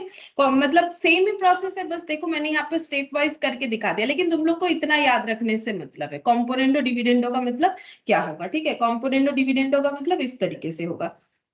अच्छा, अब नेक्स्ट देखते हैं और कौन सा लिख सकते हैं हम लोग, एडेंडो। एडेंडो एडेंडो का मतलब एडिशन। देखो A:B है, सपोज C:D है, E:F है, या फिर सो ऑन, मतलब ऐसे चलते ही जा रहा है। तो एडेंडो क्या बोल रहा है, एडेंडो का जो फीचर्स है उसमें बोला जा रहा है फर्स्ट सारे टर्म को ऐड कर सकते हैं, A+C+E, अगर आगे कुछ और हुआ तो वो भी ऐड हो जाएगा, डिवाइडेड बाय नीचे मतलब डिनोमिनेटर में जो है B+D+A+, ठीक है, ऐसे करके चलता जाएगा। तो यहाँ पर क्या हो गया, एडेंडो का मतलब हो जाएगा कि addition of first term of all ratios, ये क्या हो गया, addition of first term of all ratio, हर एक रेशियो, जितने भी रेशियोज हम लोग लाइन बाय लाइन लिखेंगे, सारे रेशियो का फर्स्ट टर्म का addition divided by addition of second term of all ratios. बाकी मतलब जितने भी रेशियोज है सबका फर्स्ट टर्म का addition divided by second term का एडिशन, ठीक है। तो यहाँ पर और एक चीज भी लिखो, एडेंडो ये हो गया, तो अब यहाँ ऐसे लिखो, ईच टर्म इक्वल टू होता है, ठीक है, हर एक टर्म का वैल्यू ये एडिशन करने से जितना आएगा उतना होगा। अब ये कंसेप्ट समझ में आएगा, ईच टर्म मैंने क्यों लिखा है जब क्वेश्चन आएगा, ठीक है। अभी लिख लो ईच टर्म, मतलब ईच टर्म का मतलब बेसिकली ये हो गया, जैसे मान लो यहाँ पर है 2:3 और 4:5, ठीक है, और मान लो यहाँ पर है 7, नहीं ये तो इक्वल नहीं हो रहा है, अच्छा ठीक है चलो 2:3, 4:6 ये इक्वल हो जाएगा, 8:12, ठीक है, ये सभी इक्वल लिखा है मैंने। अब अगर मुझे बोले कि ईच टर्म का वैल्यू क्या होगा, तुम लोग बोल सकते हैं 2+4+8 डिवाइडेड बाय 3+6+12। अब देखो कितना आता है, 4+2 8+2 10, ये हो गया 14, 6+3 कितना हो जाएगा 9, 9 और 12 21, ठीक है। तो अब इसको कैंसिल आउट करो, 7 से 7 2 14, 7 3 2/3 हो गया। तो देखो इस टर्म का वैल्यू 2/3, मतलब हर एक टर्म का वैल्यू इसके एडिशन के साथ बराबर होगा, ठीक है, हर एक टर्म का वैल्यू 2/3, ये भी 2/3 आया। इसको देखो 4/6 ईच टर्म इक्वल टू इतना होगा, मतलब 4/6 इक्वल टू भी 2/3 होगा, बिल्कुल होगा। इसको 2 से डिवाइड करो 4/6 को, 2/3, और 8/12 का भी हम लोग का, अगर हम लोग इसको सिंप्लीफाई करते हैं तो हम लोग का 2/3 ही आएगा। 4 से करो, 4 2 8, 4 3 12। तो बेसिकली क्या हुआ कि अगर हम लोग एडेंडो मेथड करते हैं तो सारे फर्स्ट टर्म डिवाइडेड बाय सारे सेकेंड टर्म करने के बाद जो भी हमें आंसर मिलता है वो इक्विवेलेंट होता है हर एक टर्म के साथ, हर एक टर्म के साथ, इसीलिए मैंने यहाँ पर ईच टर्म लिखा है। तो मैंने सोचा बाद में समझाएंगे, लेकिन एक मैंने एग्जाम्पल से समझा ही दिया, ठीक है। तो बोलो क्या ये समझ में आया कि एडेंडो का ये ईच टर्म का मतलब क्या है? Yes ma'am. Yes ma'am. अच्छा यस मैम। ठीक है, चलो अब हम लोग और एक लिखेंगे सबट्रेंडो, ठीक है, यहाँ पर लिखते हैं सबट्रेंडो, ठीक है। तो ये माइनस हो जाएगा सबट्रेंडो, ठीक है। ये कैसे होगा, जैसे मान लो रेशियोज है ऐसा ABCDEF एंड सो ऑन, ठीक है। तो फिर ईच टर्म इक्वल टू हो जाएगा A-C-E माइनस डॉट डॉट, मतलब आगे अगर कुछ और भी डेटा होगा B-D-F, ठीक है, माइनस ऐसे करके आगे जो भी डेटा रहेगा। तो ये क्या हो गया, सबट्रैक्शन या फिर माइनस, ऐसे लिख दो, minus of all first term, सभी फर्स्ट टर्म का minus, divided by minus of all second term, हर एक टर्म का वैल्यू इतना होगा, ठीक है, हर एक टर्म का वैल्यू। सेम जैसे हम लोगों ने प्लस वाला चेक किया वैसे हम लोग माइनस वाला भी चेक कर सकते हैं। जैसे मान लो एक रेशियो ले लेते हैं, सेम वैसा ही लेते हैं, 2:3 4:6, ठीक है, इक्वल टू 8:12, ठीक है। अब 2 - 4 - 8 डिवाइडेड बाई करेंगे 3 - 6 - 12, क्योंकि सारे फर्स्ट टर्म का माइनस, सभी सेकेंड टर्म का माइनस, ठीक है। तो 2 - 4 -2 और -8 -10 हो गया, ठीक है। और ये हो जाएगा मेरा -3 और -12 -15, माइनस माइनस कैंसिल आउट, ये हो गया 2/3। देखो 2/3 आ गया, इस टर्म के साथ इक्वल है कि नहीं देख लेते, पहला टर्म तो दिख ही रहा है, ये भी 2/3 होगा, ये भी 2/3 होगा, सिंप्लीफाई करने से तो 2/3 आए। पहले वाला मैंने एग्जांपल को ही फिर से दिया लेकिन माइनस फॉर्म में किया। तो अगर हम लोग कंटिन्यूड रेशियो जो ऐसे चल रहा है, ठीक है, जो कि प्रोपोर्शन में, ये रेशियो इसके साथ इक्वल है, इसके साथ इक्वल है, तो ऐसी केस में अगर हम लोग सबट्रेंडो मेथड अप्लाई करते हैं, यानी कि minus of all terms first term divided by minus of all second term, तो जो आंसर आएगा वो हमारे हर एक टर्म ऑफ रेशियो के साथ इक्विवेलेंट होगा, मतलब इक्वल होगा। तो सबट्रेंडो एडेंडो एक ही चीज है, मतलब कंसेप्ट दोनों में एक है, बस इसमें एडिशन होगा, इसमें माइनस होगा, ठीक है, बस इतना सा ही फर्क है। अच्छा, अब देखते हैं नेक्स्ट हमारा और क्या पोर्शन बाकी है। हाँ, ये वाला देखो, यहाँ पर बोला है कि ₹6 एंड ₹8 इक्वल टू 12 टॉफीज और 16 टॉफीज, ये प्रोपोर्शन में है, ठीक है। ये चीज इसीलिए बताया है कि प्रोपोर्शन में है। ये मैंने तुम लोग को दूसरा एक एग्जांपल दिया था मिनट्स और किलो का, ये भी एग्जांपल हो सकता है। ये 6/8 करने से रुपीज और रुपीज कैंसिल आउट हो जाएगा, 2 3 जा 6, 2 4 जा 8, और 12 टॉफी और 16 टॉफीज अगर हम लोग रेशियो बनाते हैं, ठीक है, तो टॉफीज और टॉफीज तो कैंसिल आउट हो जाएगा, 4 3 जा 12, 4 4 जा 16। तो ये हो गया रुपीज का रेशियो, ये हो रहा है नंबर ऑफ टॉफीज का रेशियो, लेकिन दोनों में ही 3/4 आ रहा है, तो रेशियो प्रोपोर्शन में है। मतलब ये एक काइंड में था, ये काइंड में था, ये दोनों सेम काइंड में नहीं था, ठीक है, ये चीज बताया। तो ये तो ऑलरेडी मैंने तुम लोग को दूसरे एग्जाम्पल से बताया है, यहाँ भी बता रखा है, ठीक है। अच्छा, अब यहाँ पर बोला है, देखो, the numbers 2.4, 3.2, 1.52 are in proportion because this number satisfy the property of the product of extreme equal to product of mix. तो देखो, और एक तरीके से भी हम लोग आइडेंटिफाई कर सकते हैं कि रेशियोज प्रोपोर्शन में है या नहीं है।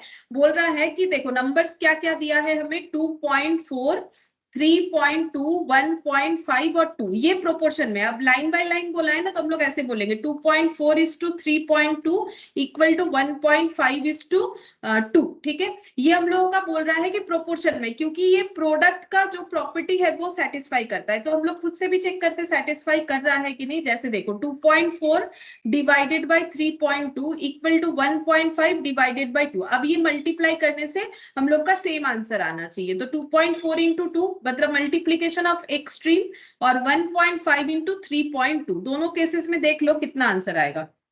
2.4 इंटू 2 करने से हम लोग का आता है 4.8, ठीक है, यहाँ नीचे लिखते हैं इसकी जगह 4.8, और 1.5 इंटू अगर हम लोग 3.2 करते हैं तो हम लोग का 4.8 आता है। तो इसका मतलब ये जो सीक्वेंस ऑफ डेटा दिया हुआ था ये प्रोपोर्शन में है, क्योंकि इसको जब हम लोग रेशियो फॉर्म में लिख के क्रॉस प्रोडक्ट रूल्स को अप्लाई करते हैं तो ये हम लोग का आंसर 4.8 दोनों साइड में आता है। तो वही बोला है, ठीक है, मतलब नंबर्स रेशियो जो है वो प्रोपोर्शन में है कि नहीं, या फिर ऐसे नंबर्स जो है लगातार दिया हुआ है तो तुम लोग कैसे रेशियो बनाओगे, फर्स्ट सेकेंड थर्ड फोर्थ, इस सीक्वेंस में बनाओगे। मतलब ऐसा मत सोचो कि 2.4 के साथ हम लोग कौन सा रेशियो करें, हमें तो कुछ क्लियरली नहीं बताया। जैसे लाइन बाय लाइन दिया हुआ रहेगा उसी बेसिस में ही तुम लोगों को बनाना पड़ेगा, ठीक है। अच्छा, यहाँ पर बोला है एक्स का वैल्यू फाइंड आउट करो अगर ऐसा दिया हुआ। चलो ये क्वेश्चन हम लोग करते हैं, देखो एग्जाम्पल 2, ठीक है, ये वाला क्वेश्चन देखो, बोल रहा है कि कितना दिया है यहाँ पर, 10/3, 10/3 is to x, 10/3 is to x equal to 5/2 is to 5/4, 5/2 is to 5/4। हम लोग को x का वैल्यू फाइंड आउट करने बोला है, तो तुम लोग करके मुझे बताओ x का वैल्यू कितना आएगा। तुम लोग मुझे बताओ x का वैल्यू कितना आएगा।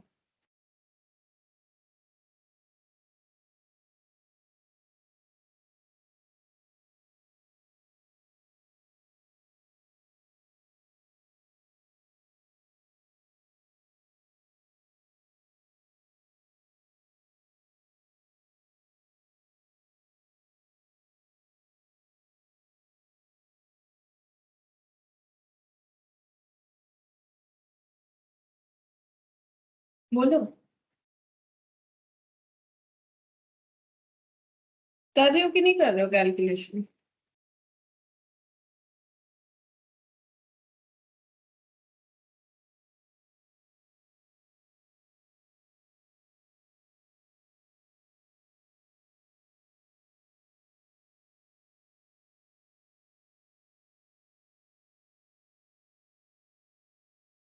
बोलो कितना आएगा x का वैल्यू?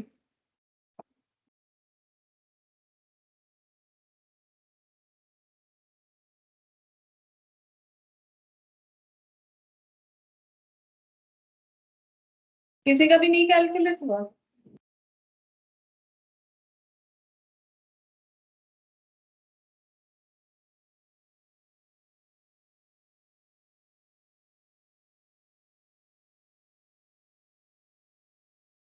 मैम 3/4। 3/4 ना, बोलছে तो 5/3। 5/3 करेक्ट आंसर है।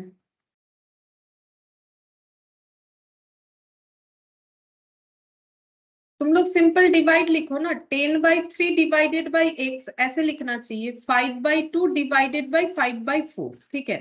अच्छा, अब तुम लोग क्या कर सकते हो, क्रॉस मल्टीप्लीकेशन कर सकते हो या फिर यहाँ अलग अलग सॉल्व कर सकते हो। तो मेरे हिसाब से बेटर है कि क्रॉस मल्टीप्लीकेशन कर लो। तो x इंटू 5/2 और इधर क्या हो जाएगा 5/4 इंटू 10/3। ठीक है।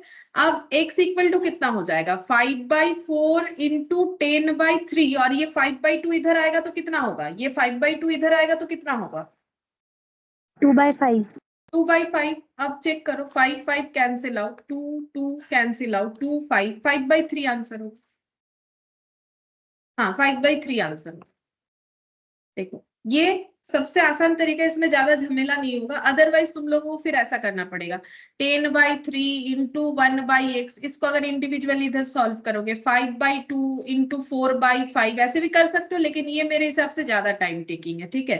फिर ऐसे करना पड़ेगा 10/3x इक्वल टू 2। ठीक है, 2/1। अब cross multiplication 6x equal to 10, x equal to 10/6, फिर यहाँ पर 2 5 3 2 3।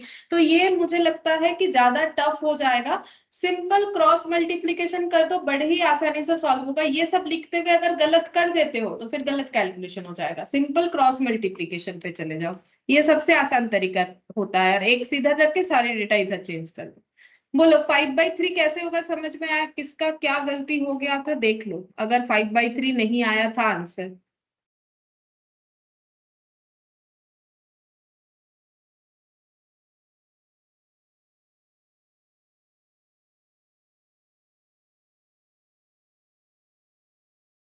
बोलो समझ में आया 5/3? Yes, ma'am. अच्छा, अब find the fourth proportional. Find fourth proportional यानी प्रोपोर्शन। ठीक है। Find fourth proportional. डेटा है हम लोग का 2/3 3/7 और 4। 2/3 3/7 और 4। ठीक है। हम लोग को फोर्थ प्रोपोर्शन निकालने के लिए बोला है, तो बोलो क्या होगा, कैसे लिखोगे फोर्थ प्रोपोर्शन? ये फर्स्ट, ये सेकंड, ये थर्ड, फोर्थ वाला मिसिंग है। तो पहले मुझे बताओ कि प्रोपोर्शन को लिखोगे कैसे, मतलब इधर कौन सा दो रेशियो और इधर क्या लिखेंगे, पहले ये बताओ। जैसे ऐसे रिप्रेजेंट करना पड़ेगा ना, तो ये बताओ। हाँ बोलो। 3/7 equals to 4/x।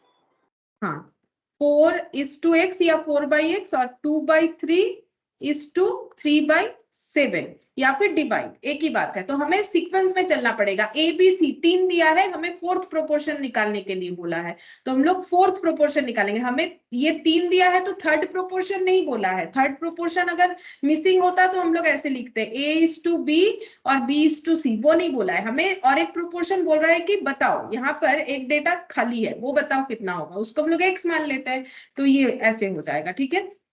अब इसका कैलकुलेशन कैसे करेंगे, इसको ऐसे लिख लेते हैं 2/3 डिवाइडेड बाई 3/7 और 4/x। फिर से हम जैसे बोले कि क्रॉस मल्टीप्लीकेशन कर लो, ये आसान तरीका होगा कैलकुलेट करने का। 2/3 इंटू एक्स और यहाँ पर हो गया 4 इंटू 3/7। अब x equal to 4 into 3/7 into 3/2। ठीक है, तो ये 2, तो ये कितना हो जाएगा 18/, मैम 18/7। हाँ 18/7। हम भी एक बार चेक कर लेते हैं। हाँ 18/7 होगा, देख लो। कैलकुलेशन सही होने से ही आंसर आ जाएगा, बाकी कुछ ज्यादा डिफिकल्ट है नहीं। अगर हम लोग मेन ये वाला है, बाकी तो कैलकुलेशन है। देखो कैलकुलेशन जितना सही कर पाओगे आंसर आ जाएगा।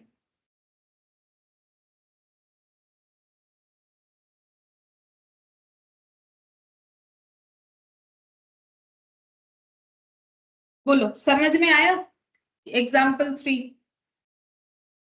Yes, ma'am. Yes, ma'am. अच्छा, अब नेक्स्ट देखो, find the third proportion 2.4 kg 9.6 kg। ये फाइंड आउट करके देखो। Find third proportion, find third proportion 2.4 kg and 9.6 kg। ठीक है, अब हमें थर्ड प्रोपोर्शन निकालने के लिए बोला है। अब बोलो कैसे लिखेंगे, लिखने के ऊपर ही है, बाकी तो कैलकुलेशन हो ही जाए। मतलब इसके बाद एक डेटा मिसिंग है। 2.4 by 9.6 equals to 9.6 by x. मतलब ए बी सी, ये 3 डेटा हो रहा है। जैसे यहाँ पर क्या था, a b c d, d तक हमें फाइंड आउट करना था। यहाँ 4 डेटा था, तभी बोला फोर्थ प्रोपोर्शन बोलो। तो यहाँ पर ए बी सी डी का कंसेप्ट था, लेकिन यहाँ पर 4 प्रोपोर्शन है ही नहीं। यहाँ पर ये 3 ही डेटा है और 2 डेटा है। मैं बोल रहा है थर्ड प्रोपोर्शन निकालने के लिए, मतलब यहाँ पर ए बी सी का कंसेप्ट है। ये नहीं बोला है कि थर्ड एंड फोर्थ, ठीक है। तो इसका मतलब ए बी सी का कंसेप्ट है, ए बी सी, और थर्ड प्रोपोर्शन होने से क्या होता है, a is to b equal to b is to c। ये देखो, ये मैंने अलग से स्पेशली इसीलिए लिखवाया था, ये हमारा आता है क्वेश्चन। ये देखो a b c, ठीक है, a is to b, b is to c। तो इस टू दे के लिखो, डिवाइड करके लिखो, एक ही बात है। तो ये हम लोग ऐसे लिख सकते हैं, a is to b equal to b is to c। ठीक है, c हमें नहीं पता, दैट इज x। ठीक है, अब क्रॉस मल्टीप्लीकेशन करने से ही आंसर आ जाएगा। अब क्रॉस मल्टीप्लीकेशन करो, 2.4 into x equal to 9.6 into 9.6, x equal to 9.6 into 9.6 divided by 2.4। एक बार में करने से टाइम भी बचता है और सही भी होता है। 9.6, हाँ बोलो कितना होगा। ম্যাম বলছি এটা 38 ফর্মুলা দিয়েও তো করা যায়, b square equal to ac. একই তো ব্যাপার, এটা তো b square equal to ac হচ্ছে, একই ব্যাপার, এটা থেকেই তো আসবে। হ্যাঁ হ্যাঁ হ্যাঁ করো, ওটাতেও হবে, b square equal to ac করলেও হবে। পরে এসছে। हाँ एक ही आंसर। देखो, अगर तुम लोग इसको फॉर्मूला में करने जाओ तो भी एक ही बात है ना, क्योंकि वो तो मैंने लिखवाया ही है। देखो इसका क्या मतलब होता है, यहाँ मैंने लिखवा ही दिया बी स्क्वायर, ये इसको क्रॉस मल्टीप्लीकेशन करोगे तो b square equal to AC होगा, या फिर तुम लोग directly b equal to root a c भी कर सकते हो। ठीक है, तुम लोग इसको और भी शॉर्टकट में कर सकते हो, B equal to root a सी, लेकिन उसके लिए समझना पड़ेगा कि ये हमारा मीन प्रोपोर्शन का क्वेश्चन है। ठीक है, तो ए बी सी हम लोग का गायब है, तो यहाँ पर ए कितना है 2.4, सी कितना है, ए बी और सी हम लोग का हो गया x, और b कितना है, b है हम लोग का 9.6। अब ये दोनों साइड हमें क्या करना पड़ेगा, स्क्वायर करना पड़ेगा। तो 9.6 का स्क्वायर हो जाएगा, ये 2.4 इंटू एक्स हो जाएगा। बात एक ही है, x का वैल्यू ये 9.6 का स्क्वायर, क्योंकि इसी से तो यही वाला आ रहा है। ठीक है, अब तुम लोग ऐसे कर लो, एक ही बात है, 9.6 का होल स्क्वायर डिवाइडेड बाई 2.4, इससे भी होगा, एक ही चीज है। अच्छा बोलो, ये समझ में आया, ये वाला क्वेश्चन कैसे करके होगा, कैसे हुआ। ठीक है, चाहे जो भी फॉर्मूला तुम लोगों ने यूज किया हो।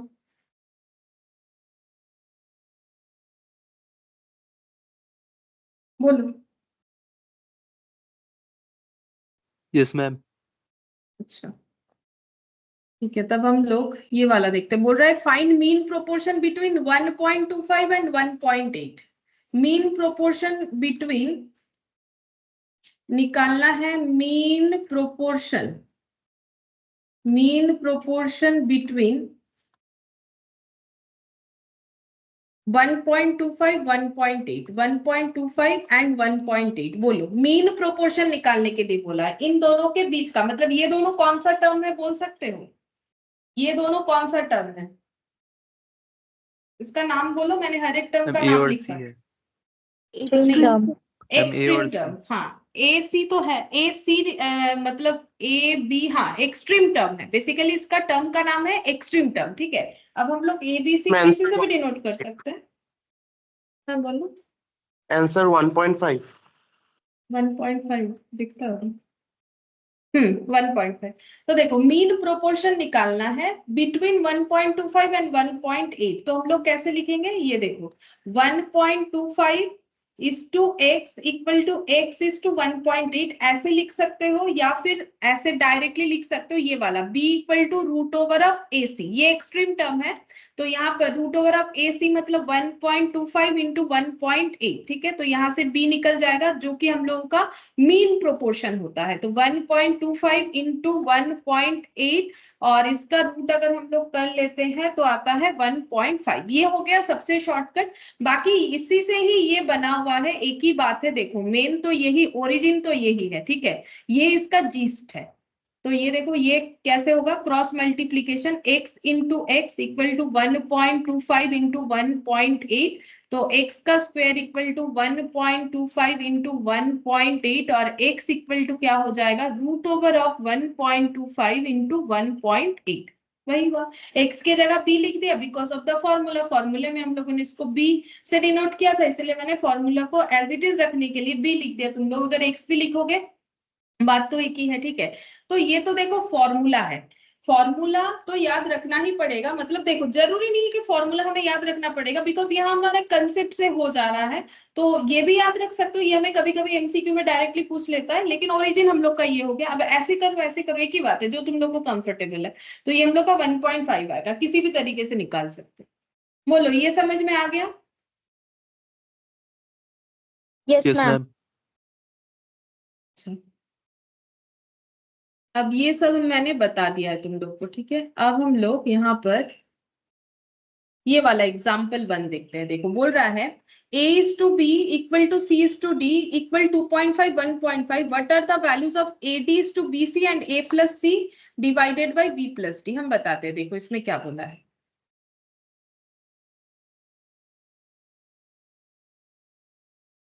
देखो हम लोग को बोला है कि a is to b equal to C is to D, ये गिवन है, ठीक है। फिर यहाँ पर बोल रहा है कि 2.5 is to 1.5, ये तीनों इक्वल है और ऐसा वैल्यू, दो तो हमें डेटा दिया है, मतलब एबीसी फॉर्म में लिखा है और दो हमें डेटा दिया है, ठीक है।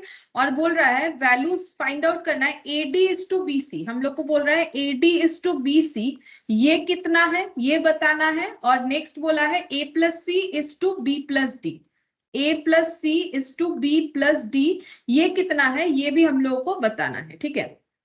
अच्छा अब मुझे एक चीज बोलो, अगर हम लोग एडेंडो करते हैं इन दोनों का, ठीक है, तो अच्छा देखो सबसे पहला बात है, अगर a is to b equal to c is to d है तो a by b equal to, क्या ये भी इससे बराबर और ये इससे बराबर है कि नहीं, मुझे ये बताओ। अगर a is to b c is to d ये सब इक्वल है, क्योंकि अलग से एक वैल्यू दिया हुआ इसीलिए हम बोल रहे हैं, क्या हम लोग का 2.5 और 1.5 ये दोनों रेशियो से बराबर है कि नहीं, मतलब हम लोग इसको ऐसे लिख सकते हैं,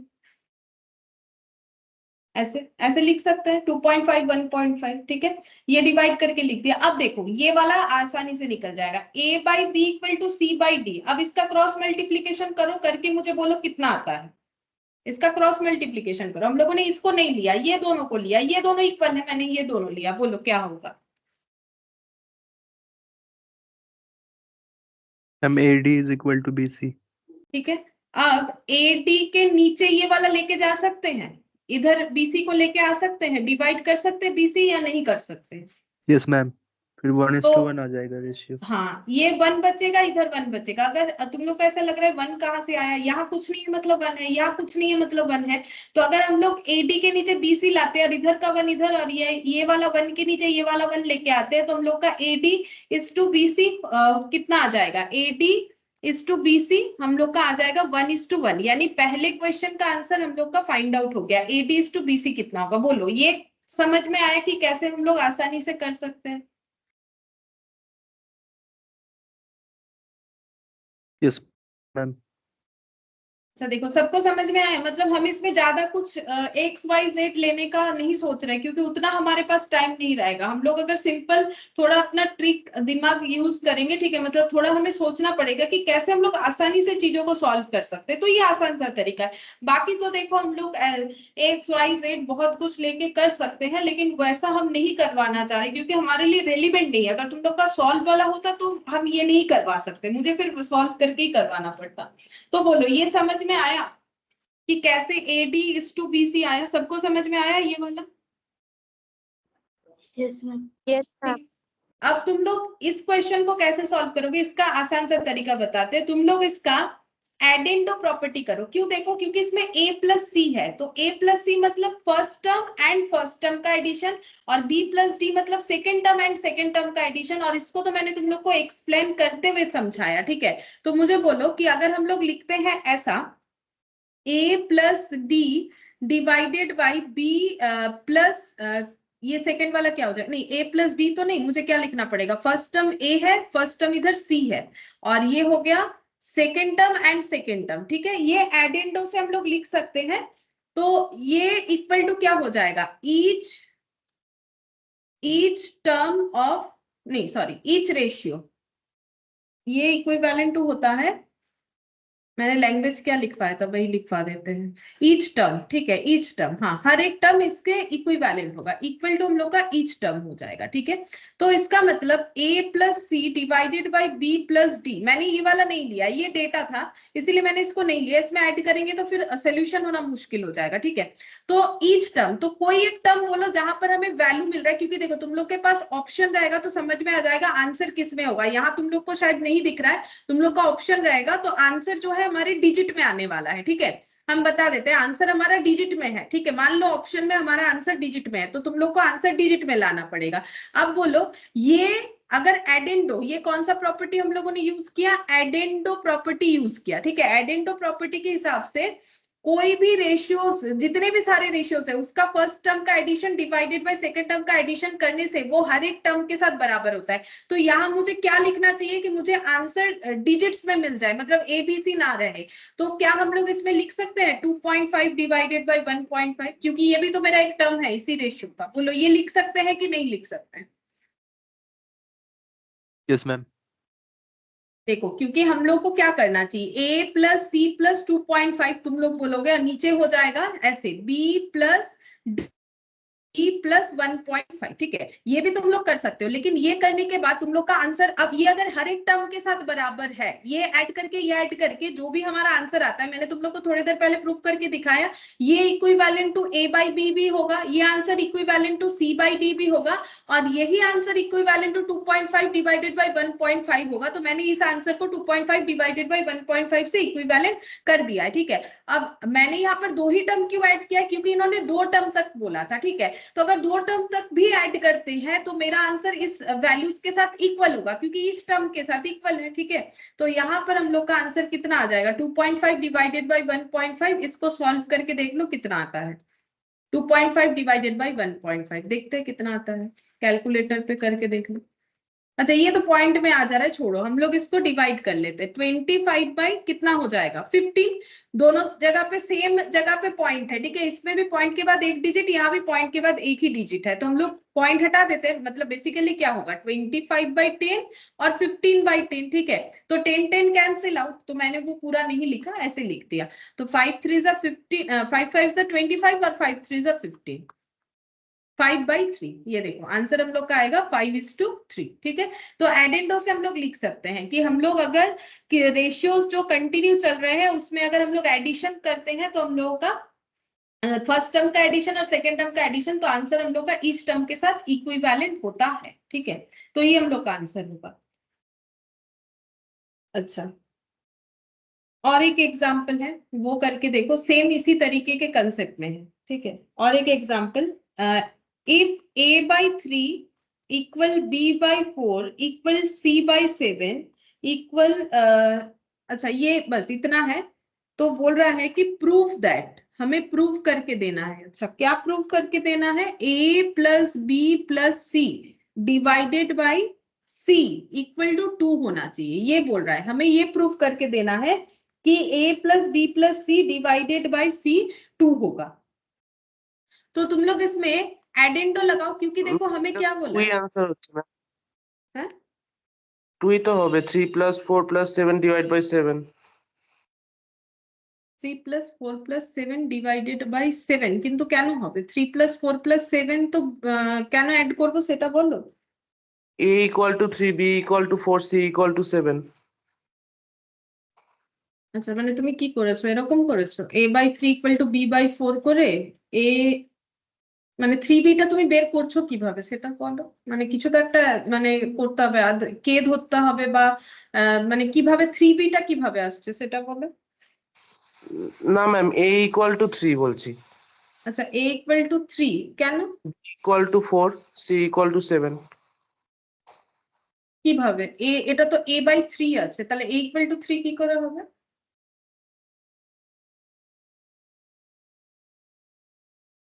ऐसा नहीं होगा, ये कंसेप्ट गलत होता है।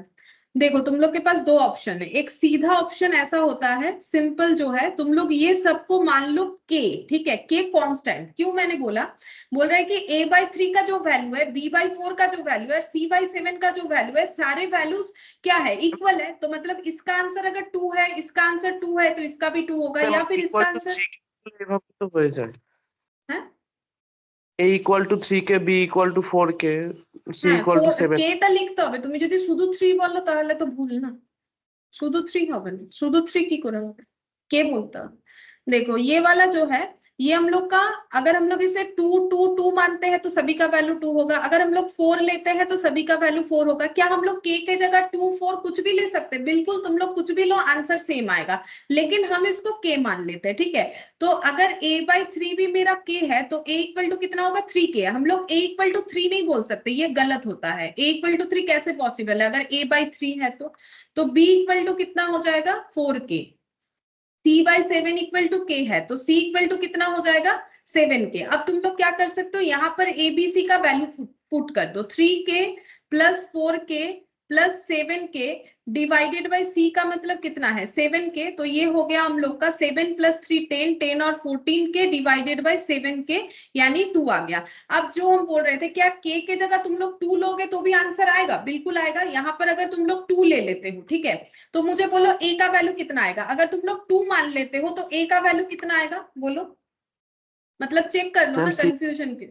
हाँ 6 आएगा। b का वैल्यू कितना आएगा, 12 8। ना 8 और c का वैल्यू कितना आएगा, 14। ठीक है, अब ऐड करो, 6 + 8 + 14 डिवाइडेड बाय 14 कितना आता है, 28/14।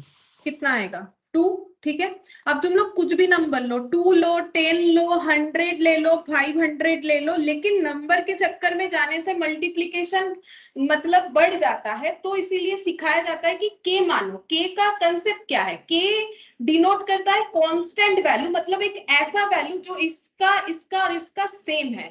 तो तुम लोग के मानो, 2 मानो, 1 मानो, 9 मान लो, 7 मान लो, 2.5 मान लो, जो भी मानना है मानो, लेकिन यहाँ पर हर जगह पे इक्वल होना चाहिए। क्या ये कंसेप्ट समझ में आया? देखो कंसेप्ट समझना जरूरी है, आंसर तो हो ही जाएगा, वो मैटर नहीं है। देखो कंसेप्ट समझ में आया, क्योंकि एग्जाम में तो हमारा यही क्वेश्चन रहेगा, ऐसा जरूरी नहीं है। तो कैसे करना पड़ेगा, के से अगर हम लोग करते हैं, हम और एक प्रोसेस भी दिखाएंगे। तो ये अगर समझ में आ गया तो मुझे एक बार कंफर्म कर दो, हम दूसरा और एक प्रोसेस से भी दिखाते हैं। यस मैम, समझ में आ गया। अच्छा, अब हम लोग एडेंडो का यूज करेंगे। तो मुझे बोलो, अगर हम लोग ये सारे रेशियोज पे एडेंडो अप्लाई करते हैं तो क्या लिखेंगे, ये सब रेशियोज पे एडेंडो अप्लाई करते हैं तो क्या लिखेंगे, बोलो। Ma'am a + b + c divided by 3 + 4 + 7। 3 + 4 + 7, ठीक है। अच्छा, तो ये कितना आ रहा है, a + b + c divided by कितना आ जाएगा, 14। 14, ठीक है। अच्छा, अब एडेंडो का मतलब क्या है, ये इक्वल टू ईच टर्म है, ठीक है, ईच टर्म के साथ बराबर है। अब देखो हमें क्या करना है, प्रूव करना है, a + b + c नीचे आना चाहिए, c नीचे c आना चाहिए, ठीक है। तो मेरा नीचे क्या है, अभी 14 है, मुझे यहाँ पर लाना पड़ेगा c और यहाँ लाना पड़ेगा 2। तो मैं इसको कौन से टर्म के साथ इक्वल करूं, a/3 के साथ, b/4 के साथ, या c/7 के साथ? ये देख के मुझे बताओ कि मुझे क्वेश्चन में सी लाना पड़ेगा, तो मुझे इसमें कौन सा टर्म लेना चाहिए इक्विवेलेंट के लिए, तीनों में से बोलो मैम कौन सा। c/7। c/7 तो हम लोग लिख सकते हैं, क्योंकि एडेंडो का प्रॉपर्टी क्या है कि हर एक टर्म इसके एडेड फर्स्ट टर्म और एडेड सेकंड टर्म के डिवाइडेशन से बराबर होता है, तो इक्वल टू c/7, ठीक है। अच्छा, अब ये c को यहाँ नीचे ला सकते हैं, ऐसे लिख सकते हैं, a + b + c, ये c को हम यहाँ लेके आ जाते हैं। क्या ऐसे होगा या नहीं होगा? मतलब तुम लोग अगर अच्छा चलो, अगर ऐसे नहीं समझ में आ रहा है कोई बात नहीं, यहाँ पर 7 है, यहाँ पर 14 है, क्या ये सिंप्लीफाई करके, या फिर छोड़ो ऐसा भी नहीं, चलो और भी आसान कर देते, क्रॉस मल्टीप्लीकेशन कर लो 14c, ठीक है। तो a plus B plus C equal to 14c/7, तो कितना आ गया 2c, ठीक है। तो a plus B plus C equal to 2c, क्या इसे ऐसे लिख सकते हो, a plus B plus C divided by c equal to 2, क्या ऐसे लिख सकते हैं? Yes ma'am. तो ये हम लोगों ने एडेंडो यूज करके किया, ये हम लोगों ने क्या किया, एडेंडो जो प्रॉपर्टी सीखा था उसे यूज करके किया। बाकी ये के वाला और भी जल्दी होगा, ठीक है, लेकिन प्रॉपर्टी को अगर याद करना है तो प्रॉपर्टी का एप्लीकेशन करने से प्रॉपर्टी कैसे यूज हो रहा है वो याद हो जाएगा। बोलो, समझ में आया दोनों मेथड से? Yes ma'am. अच्छा, अब लास्ट एग्जांपल है, थोड़ा सा अलग है, ठीक है। यहाँ पर क्या बोला है देखो, a dealer mixes T costing 6.92 पर केजी विथ टी कॉस्टिंग 7.77 पर केजी। क्या करना है, बोल रहा है कि डीलर जो है उसने क्या किया है, 6.92 पर केजी का चाय जो है वो मिक्स किया है 7.77 पर केजी के चाय के साथ, ठीक है। अब ये इसका क्या प्राइस है, सेलिंग की परचेजिंग, कॉस्टिंग का मतलब क्या होता है, क्या इसने इतने इतने पर किलो के चाय को खरीदा है या बेचा है, क्या बोल रहा है, कॉस्टिंग का मतलब मैम खरीदा है। खरीदा है, ठीक है। तो पहले इसने क्या किया, जो 1 किलो चाय 6.92 करके मिलता था, और यहाँ पर देखो जो चाय हमें 7.70 करके मिलता था, उन दोनों को मिक्सड अप कर दिया, एक जगह पे दोनों तरीके का चाय को मिक्सड अप कर दिया, एंड सेल्स द मिक्सचर 8.80 पर केजी। अब ये कौन सा प्राइस है, ये हम लोग का सेलिंग प्राइस है। अब इस चाय को कैसे बेचता है, 8.80 पर केजी के हिसाब से, अर्न ए प्रॉफिट ऑफ 17.5%, ठीक है। और इस पे वो प्रॉफिट अर्न करता है 17.5% ऑन सेल प्राइस, इस पे इतना प्रॉफिट अर्न करता है। In what proportion does he mix them, कौन से प्रोपोर्शन में उसने चाय को मिक्सड अप किया है, मतलब कितने कितने क्वांटिटी में मिक्स किया है। रुपीस तो बता दिया, एक चाय था हमारा 6.92 पर किलो और एक था 7.77, लेकिन ये फर्स्ट काइंड ऑफ टी कितने क्वांटिटी में मिक्सड अप किया और सेकेंड टाइप ऑफ टी कितने क्वांटिटी में मिक्स किया है, ये हमें पूछ रहा है, ठीक है। अच्छा, अब देखो यहाँ पर पहले हम लोग लिख लेते हैं जो भी डेटा हमें मिला है थोड़ा।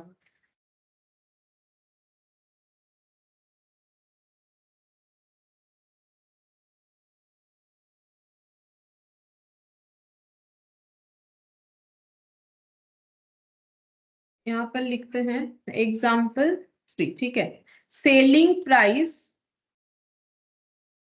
इक्वल टू 8.80 पर kg and profit is 17.5% on sales. ये क्वेश्चन ही हमें बता दिया है, ठीक है। तो ये तो मिक्सचर का सेलिंग प्राइस है, एक जगह पे दोनों तरीके का चाय जो है डाल दिया गया, ठीक है। अब ये जो मिक्सचर बना, दोनों तरीके के चाय से जो मिक्सचर बना उसे बेचा जाता है, ठीक है। तो ये सेलिंग प्राइस हो गया। मुझे बताओ कि मिक्सचर का कॉस्ट प्राइस कितना है, मिक्सचर का कॉस्ट प्राइस कितना है, कॉस्ट प्राइस ऑफ मिक्सचर, मुझे बोलो मिक्सचर का कॉस्ट प्राइस कितना है, कैसे निकालोगे। सेलिंग प्राइस में क्या क्या रहता है मुझे बोल सकते हो, किसी भी प्रोडक्ट का कोई भी क्वेश्चन हो, सेलिंग प्राइस इक्वल टू क्या होता है, कॉस्ट प्राइस प्लस प्रॉफिट। हाँ, कॉस्ट प्लस प्रॉफिट, सही, कॉस्ट प्राइस प्लस प्रॉफिट है। तो अगर हमें सेलिंग प्राइस दिया हुआ है मिक्सचर का, बोल रहे हैं कि ये मिक्सचर हम लोग 8.80 में सेल करते हैं, इसका प्रॉफिट भी बता दिया कितना है, तो कॉस्ट कैसे निकालेंगे, कैसे निकालेंगे कॉस्ट हम लोग, cost plus profit equal to selling price. तो कॉस्ट इक्वल टू कितना, सेलिंग प्राइस से प्रॉफिट हटाओगे तो कॉस्ट प्राइस मिल जाएगा, ठीक है। तो हम लोग पहले निकाल लेते हैं कि मिक्सचर का कॉस्ट प्राइस कितना है। तो कैसे निकालेंगे, selling price of mixture minus profit, ठीक है।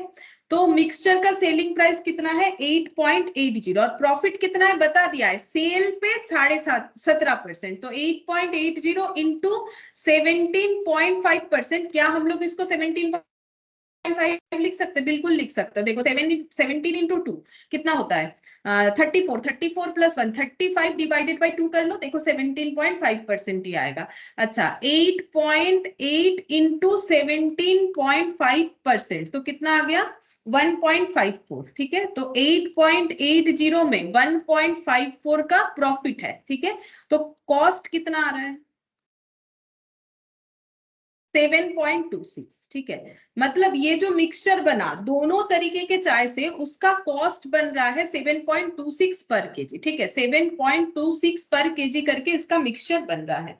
अब ये जो मिक्सचर बना इसमें लेकिन दो अलग प्राइसेस के प्रोडक्ट इंक्लूडेड है, ठीक है। तो वो भी हम लिखते हैं। देखो यहाँ पर जो मिक्सचर बनने के पहले मिक्सचर कैसे बना, दो अलग अलग टाइप ऑफ जो है टी का यूज किया गया। तो इंडिविजुअल कॉस्ट कितना है हम दिखाते हैं। इंडिविजुअल कॉस्ट कितना है दोनों तरीके के चाय का, देखो एक है 6.92 पर केजी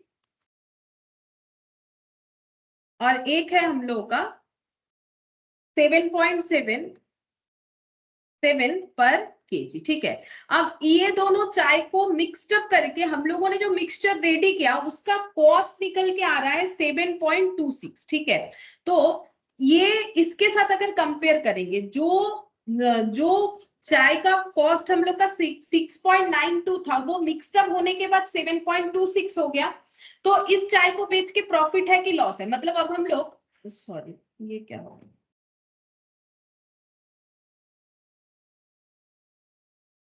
हाँ ये देखो यहाँ पर क्या हो रहा है कि अगर हम लोग 7.26 पर किलो वाला चाय हम लोगों ने मिक्सड अप करके बना लिया, तो अगर इस चाय के रेस्पेक्ट में देखें कि कॉस्ट जो है इंडिविजुअली 6.92 है, तो इस चाय को बेच के हमारा प्रॉफिट हो रहा है कि लॉस, और ये काइंड ऑफ चाय को बेच के हमारा प्रॉफिट हो रहा है कि लॉस हो रहा है। देखो हम लोग बोल रहे हैं 6.92 में जो चाय परचेस किया था उसका कॉस्ट ही हम लोगों ने 7.26 किया है, और यहाँ पर 7.77 केजी में जो चाय हम लोगों ने परचेस किया था उसका कॉस्ट भी हम लोगों ने 7.26 किया। बेसिकली हम लोगों ने दोनों को मिक्सड अप कर दिया तो एवरेज हो गया ना। इंडिविजुअली प्राइस इतना है, जैसे मान लो किसी को मिला है 10 आउट ऑफ 8 एक सब्जेक्ट में और एक में मिला है 10 आउट ऑफ 9। अब अगर हम इन दोनों का एवरेज कर देते हैं कि इसको एवरेज कितना मिला है, तो 8 प्लस 9 कितना हो गया 17 डिवाइडेड बाई 2 करना पड़ेगा, दो चीज है तो 8.5। लेकिन देखो अगर हम लोग कंपेयर करें तो हम लोग बोल रहे हैं 8 के जगह 8.5 मिला है, मतलब हम लोग बोल रहे हैं 0.5 ज्यादा मिला है। लेकिन जब 9 से कंपेयर कर रहे हैं तो हम लोग 0.5 कम बोल रहे हैं, ठीक है। तो बेसिकली इक्विवेलेंट हो गया ना, यहाँ पर 0.5 ज्यादा दिखा दिया और यहाँ पर 0.5 कम हो रहा है इंडिविजुअली जब चेक कर रहे हैं। तो एवरेज का मतलब क्या होता है, जो हमारे इस दोनों डेटा को रिप्रेजेंट कर सकता है, मतलब लगभग 8.5 मिला है, ये होता है एवरेज का मतलब। एवरेज का मतलब एग्जैक्ट वैल्यू तो नहीं होता है ना। तो जब हम लोग दो चाय को मिक्सड अप कर रहे हैं और उसका कॉस्ट निकाल रहे हैं तो हम लोग एवरेज ही निकाल रहे हैं, ठीक है। तो हम लोग एवरेज निकाल रहे हैं। अब जैसे मैंने बोला कि 0.5 ऐड और 0.5 लेस, उसी तरीके से हम लोग यहाँ पर चेक करेंगे कि प्रॉफिट है कि लॉस है। अब देखो यहाँ पर कैसे लिखा है, देखो यहाँ पर जो हम लोग का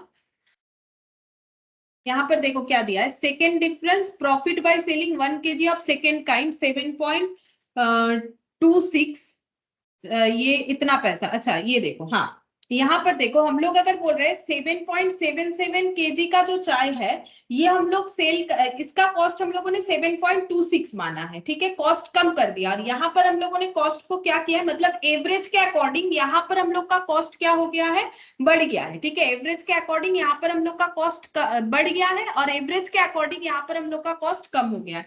तो हमें देखना पड़ेगा किसमें प्रॉफिट है और किसमें लॉस है। तो हम लोग कैसे निकालेंगे, ये देखो 7.26 माइनस करते हैं 6.92, डिफरेंस निकालेंगे। जैसे मैंने वहां पर 0.5 और 0.5 का डिफरेंस निकाला ना, वैसे ही 7.26 माइनस 7.77 ऐसे करके निकालेंगे। जैसे मैंने अभी तुम लोग को बोला 8 प्लस 9 डिवाइडेड बाई 2, यानी मेरा कितना आया, यहाँ पर आया था मेरा 8.5। तो मैंने डिफरेंस कैसे निकाला, एक में 0.5 और दोनों में ही 0.5 आ रहा है, एक में कम और एक में ज्यादा, ठीक है। वो तो मेरा दो डेटा था। अब यहाँ पर देखते हैं सिमिलर डेटा नहीं भी आ सकता है। देखो 7.26 माइनस 6.92, तो इंडिविजुअली कॉस्ट के साथ एवरेज कॉस्ट का डिफरेंस कितना आ रहा है 0.34, और यहाँ पर आ रहा है 7.26 माइनस 7.77। यहाँ पर आ रहा है हम लोग का 0.51, ठीक है। तो हम लोग को क्या करना पड़ेगा, हमें पूछा है कि कौन से रेशियो में हमें इसे मिक्सड अप करना चाहिए, ठीक है। तो वो डिपेंड करेगा कि हमारा कौन सा केस में प्रॉफिट हो रहा है और कौन सा केस में लॉस हो रहा है। तो जो प्रॉफिटेबल मिक्सचर है उसको हमें ज्यादा क्वांटिटी में मिक्सड अप करना पड़ेगा, और जो लॉस मेकिंग मिक्सचर है उसको हमें कम, मतलब जो काइंड ऑफ टी यूज करने से हमारा प्रॉफिट ज्यादा हो रहा है। मतलब बेसिकली रिक्वायर्ड रेशियो कैसे होगा ये हम बताते हैं। रिक्वायर्ड रेशियो हो जाएगा हम लोग का प्रॉफिट इज टू लॉस, मतलब जो मिक्सचर हमें प्रॉफिट दे रहा है वो पहले और जो लॉस दे रहा है वो कम। क्यों? क्योंकि जो क्वांटिटी ऑफ टी हमें मतलब जो टी का कॉस्ट हमें प्रॉफिट देगा वो ज्यादा मिक्सड अप करेंगे, और जिससे हमें लॉस हो रहा है वो कम मिक्सड अप करेंगे, ठीक है। तो वो हम लोग कैसे पता करेंगे कि प्रॉफिट हो रहा है कि लॉस हो रहा है? तो हम लोग यहाँ से देख के पता कर सकते हैं कि किसमें प्रॉफिट हो रहा है किसमें लॉस हो रहा है। तो देखो 7.26 था, उसका कॉस्ट हम लोगों ने अगर 7.77 का कॉस्ट हम लोगों ने 7.26 किया है, और यहाँ पर 6.92 का कॉस्ट हम लोगों ने कितना किया है, 7.26 किया है, ठीक है। तो इसका कॉस्ट जितना नहीं है उससे ज्यादा हो जा रहा है, ठीक है। तो मैंने अगर 6.92 में परचेज किया, लेकिन अगर हम दिखा रहे हैं कि 7.26 में परचेज किया, अगर हम अपना परचेजिंग कॉस्ट को ही बढ़ा रहे हैं तो मेरे लिए तो लॉस है, ठीक है। अगर हम अपना परचेजिंग कॉस्ट को बढ़ा रहे हैं तो मेरे लिए क्या हो जाएगा, लॉस हो जाएगा। इसका मतलब ये मेरा क्या हो गया, लॉस हो रहा है। ये चाय जो है ये मुझे लॉस दे रहा है, ठीक है। और यहाँ पर देखो मैंने जो परचेज किया था 7.77 में, मैंने उसका कॉस्ट और भी रिड्यूस कर दिया। एवरेज होने के बाद मेरा कॉस्ट और भी रिड्यूस हो गया, तो ये तो अच्छा बात है। कॉस्ट मेरा अगर रिड्यूस होता है तो मुझे प्रॉफिट ज्यादा होगा, तो ये मेरा प्रॉफिट मेकिंग मिक्सचर है, ठीक है। तो क्वांटिटी क्या होना चाहिए, 0.51 इज टू 0.34, ठीक है। अब इसका रेशियो निकालेंगे। रेशियो कैसे निकालेंगे, 0.51 है यानी 51/100, और ये देखो 0.34 है यानी 34/100। तो यहाँ पर कितना आ जाएगा, 51, 100 हटाओ, 51 इज टू 34। अब ये हम लोग कितने से डिवाइड कर सकते हैं, 17 से आई थिंक डिवाइड हो जाएगा। हाँ 17 से डिवाइड हो जाएगा, ठीक है। हम फिर से एक बार एक्सप्लेन कर देते हैं। सबसे पहले हम लोगों को क्या दिया गया था कि एक कंटेनर में हम लोगों ने 2 टाइप्स ऑफ टी को मिक्सड अप किया। एक टी हम लोग का था 6.92 पर केजी वाला, ठीक है, और एक टी हम लोग का था 7.77 पर केजी वाला। और ये दोनों मिक्सड अप होने के बाद यहाँ जो चाय बना, ठीक है, यहाँ जो चाय मतलब बेचने के लिए जो चाय पत्ती हमें मिल रहा है उसका कॉस्ट कितना है, उसका कॉस्ट हम लोगों ने निकाल लिया। कॉस्ट दिया हुआ नहीं था, हम लोगों ने कॉस्ट निकाल लिया। 7.26 पर केजी करके कॉस्ट हो रहा है, ठीक है। अब हमें पूछ रहा है कि ये मिक्सड अप जो कर रहे हैं कौन से रेशियो में मिक्सड अप किया होगा। अब देखो जिस चाय में हमें प्रॉफिट ज्यादा है उस चाय को हम लोग ज्यादा क्वांटिटी में मिक्सड करेंगे, और जिसमें कम है मतलब प्रॉफिट नहीं लॉस हो रहा है उसको कम क्वांटिटी में मिक्सड अप करेंगे, यानी प्रॉफिट इज टू लॉस में मिक्स करेंगे। ये पहले हमें समझ लेना चाहिए कि कैसे करके होगा, ठीक है।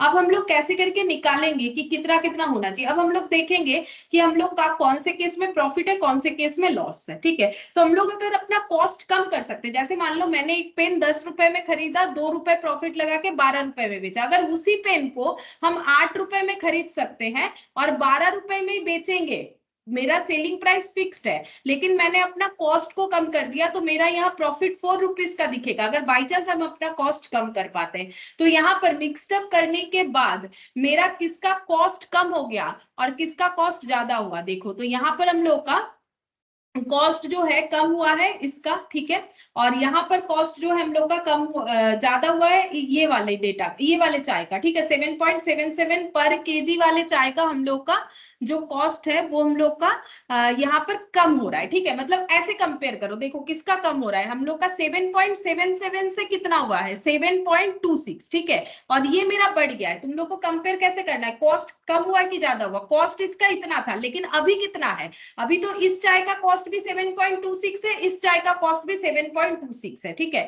तो मेरा कॉस्ट किसका कम हुआ है, मेरा कॉस्ट जो कम हुआ है वो ये वाला है, तो इसीलिए प्रॉफिट मेकिंग वाला है। और ये कॉस्ट मेरा बढ़ रहा है, मतलब 6.92 की जगह 7.26 हो जा रहा है, जबकि मेरा तो कॉस्ट 6.92 लगा था, ये कॉस्ट मेरा बढ़ रहा है, तो ये मेरा लॉस मेकिंग है। तो मुझे ये कम क्वांटिटी में लेना चाहिए, तो फिर मुझे रेशियो रखना पड़ेगा प्रॉफिट इज टू लॉस। तो इस तरीके से होगा, ठीक है। ये थोड़ा सा ऑफ बीट है क्वेश्चन, मतलब उतना आसान नहीं है, लेकिन अगर कभी आ जाए तो कर सकते हो, बट एमसीक्यूज के लिए हाँ आ सकता है। ऐसा नहीं बोलेंगे कि नॉट प्रेफरेबल, ठीक है। ये देखो यहाँ पर वैसे ही क्या है, डिफरेंसेस निकाला है, कितने कितने पैसे के डिफरेंसेस हो रहे हैं। वी, ये देखो लैंग्वेज पढ़ने से समझ में आएगा। और we have to mix the two kinds in such a ratio that amount of profit in the first case must be balance with the amount of loss in the second case, ठीक है। तो हमें ऐसे mix up करना है ताकि हम लोग जो प्रॉफिट, देखो एक केस में हम लोग प्रॉफिट अर्न कर रहे हैं 51 पैसा और एक केस में हम लोग लॉस अर्न कर रहे हैं 34 पैसा, ठीक है। तो हमें ऐसा मिक्सअप करना पड़ेगा कि इस प्रॉफिट से इस लॉस को सेटअप कर दे। मतलब बेसिकली ये देखो 0.51 और यहाँ पर 0.34 ये सेटअप होके ओवरऑल हमारा 0.17 का प्रॉफिट होगा। तो हमें क्या करना है, प्रॉफिट से लॉस को सेटअप कर लेना है, ठीक है। लॉस हो रहा है, एक तरीके में लॉस हो रहा है, एक काइंड में प्रॉफिट हो रहा है, लेकिन हमें इस तरीके से मिक्सअप करना है ताकि मेरा लॉस मेकअप हो जाए। भले ही मेरा उससे प्रॉफिट कम होगा लेकिन अल्टीमेटली तो प्रॉफिट होगा। तो यहाँ पर ऐसे करके हम लोग निकालेंगे कि 3:2 में अगर हम लोग इसे मिक्सअप करते हैं तो हम लोग का प्रॉफिट और लॉस जो है वो सेट ऑफ भी हो जाएगा, ठीक है। तो यहाँ पर मेन चीज तुम लोग को क्या समझना पड़ेगा कि कॉस्ट मेरा एवरेज कॉस्ट के साथ मुझे कंपेयर करना पड़ेगा। एवरेज कॉस्ट और एक्चुअल कॉस्ट में क्या डिफरेंस आया। अगर मेरा एवरेज कॉस्ट जो है, ये देखो एवरेज कॉस्ट जो है वो अगर मेरा रिड्यूस हो रहा है एक्चुअल कॉस्ट से कंपेयर करते हुए तो फिर मेरा प्रॉफिट है, जो कि ये वाला, ठीक है। और अगर मेरा एवरेज कॉस्ट जो है वो बढ़ रहा है कंपेयर टू एक्चुअल कॉस्ट, ठीक है। मैंने तो 6.92 लेकिन मेरा कॉस्ट ये मिक्सड अप होने के बाद 7.26 हो जा रहा है, तो इसमें मेरा क्या हो जाएगा, इसमें मेरा लॉस होगा। तो तुम लोग को ये चीज कंपेयर करके देखना पड़ेगा तो समझ में आएगा कि क्या हो रहा है, ठीक है। तो ये कॉस्ट का कंसेप्ट हो गया। अच्छा, अब यहाँ पर हम लोग का एक्सरसाइज जो है ये स्टार्ट हो रहा है, ठीक है। चलो एक दो हम लोग कर सकते हैं, जैसे कि पहले ये वाला बोलो, ये यहीं पर हो जाएगा। एक्सरसाइज 1B, फोर्थ प्रोपोर्शनल क्या होगा। 4, 6 और 8 दिया हुआ है, फोर्थ प्रोपोर्शनल क्या होगा बोलो। फोर्थ प्रोपोर्शनल मैम 12 आएगा। 4/6 और 8 कितना करोगे, 8/x कर लो, क्रॉस मल्टीप्लीकेशन कर लो, 8 into 6 तो x इक्वल टू 8 into 6/4 तो 12 हो जाएगा, ठीक है। और वैसे भी देखो 4:6 और 8:2 कितना करने से 12, ऑप्शन से भी चेक कर सकते हो। तो ये हम लोग का 2 2 4 2 3 8 और ये 4 2 8 4 3 12, ठीक है। इस तरीके से तो ऑप्शन ए होगा, ठीक है। थर्ड प्रोपोर्शन क्या होगा, 12 18 और उसके बाद थर्ड प्रोपोर्शन क्या होगा बोलो। 12:18 थर्ड प्रोपोर्शन क्या होगा। 27। 27, अच्छा। तो ये ऐसे होगा 12, 18, x थर्ड प्रोपोर्शन। तो कैसे लिखोगे, 12:18 और 18:x, ठीक है। तो 12/18, 18/x, चलो क्रॉस मल्टीप्लीकेशन करते हैं। 12 into x equal to 18 into 18, तो x इक्वल टू कितना होगा, 18 into 18 डिवाइडेड बाई 12। कैलकुलेटर पे कर लो, 18 into 18 डिवाइडेड बाई 12, तो ये कितना हो गया 27। तो ऑप्शन बी, देख ऑप्शन बी हो जाए। बस 5 क्वेश्चन ही करवाएंगे, ज्यादा नहीं। अब बोल रहे हैं मीन प्रोपोर्शन बिटवीन 25 एंड 81, बोलो मीन प्रोपोर्शन निकालना इन दोनों के बीच का, यानी ये एक्सट्रीम टर्म है, बोलो क्या होगा। 45 হবে। 45, हाँ 45 होगा। कैसे निकालेंगे, 25 into 81 का रूट, मीन प्रोपोर्शन ऐसे ही निकलता है ना, मतलब ऐसे होगा 25:x equal to x is to 81। तो 25/x, x/81, अब क्रॉस मल्टीप्लीकेशन करने से x का स्क्वायर इक्वल टू 25 into 81 और ये आ जाएगा। अब 25 के लिए 5, 81 के लिए 9, यानी कितना हो जाएगा 45।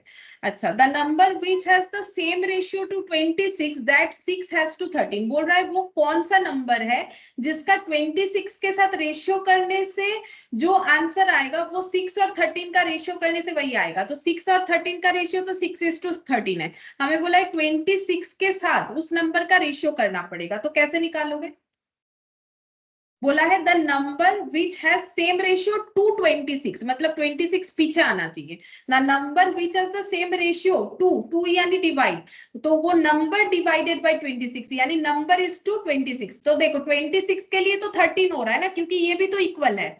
तो मुझे बोलो यहाँ पर कितना होना चाहिए, अगर 26 के लिए 13 हो रहा है तो ये हमारा कितने से कैंसिल आउट होने से 13 होगा, 2 से। तो कितना डेटा यहाँ पर लिखने से वो 2 से कैंसिल आउट होने से 6 आएगा, वही तुम लोग का आंसर होना चाहिए। देखो कितना होगा, या फिर ऑप्शन पुट कर करके देखो, 11 पुट करो एक बार, 10 करो एक बार, 21 करो।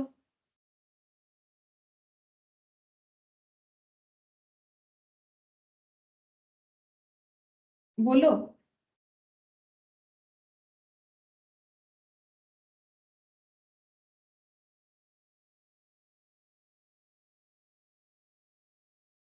बोलो।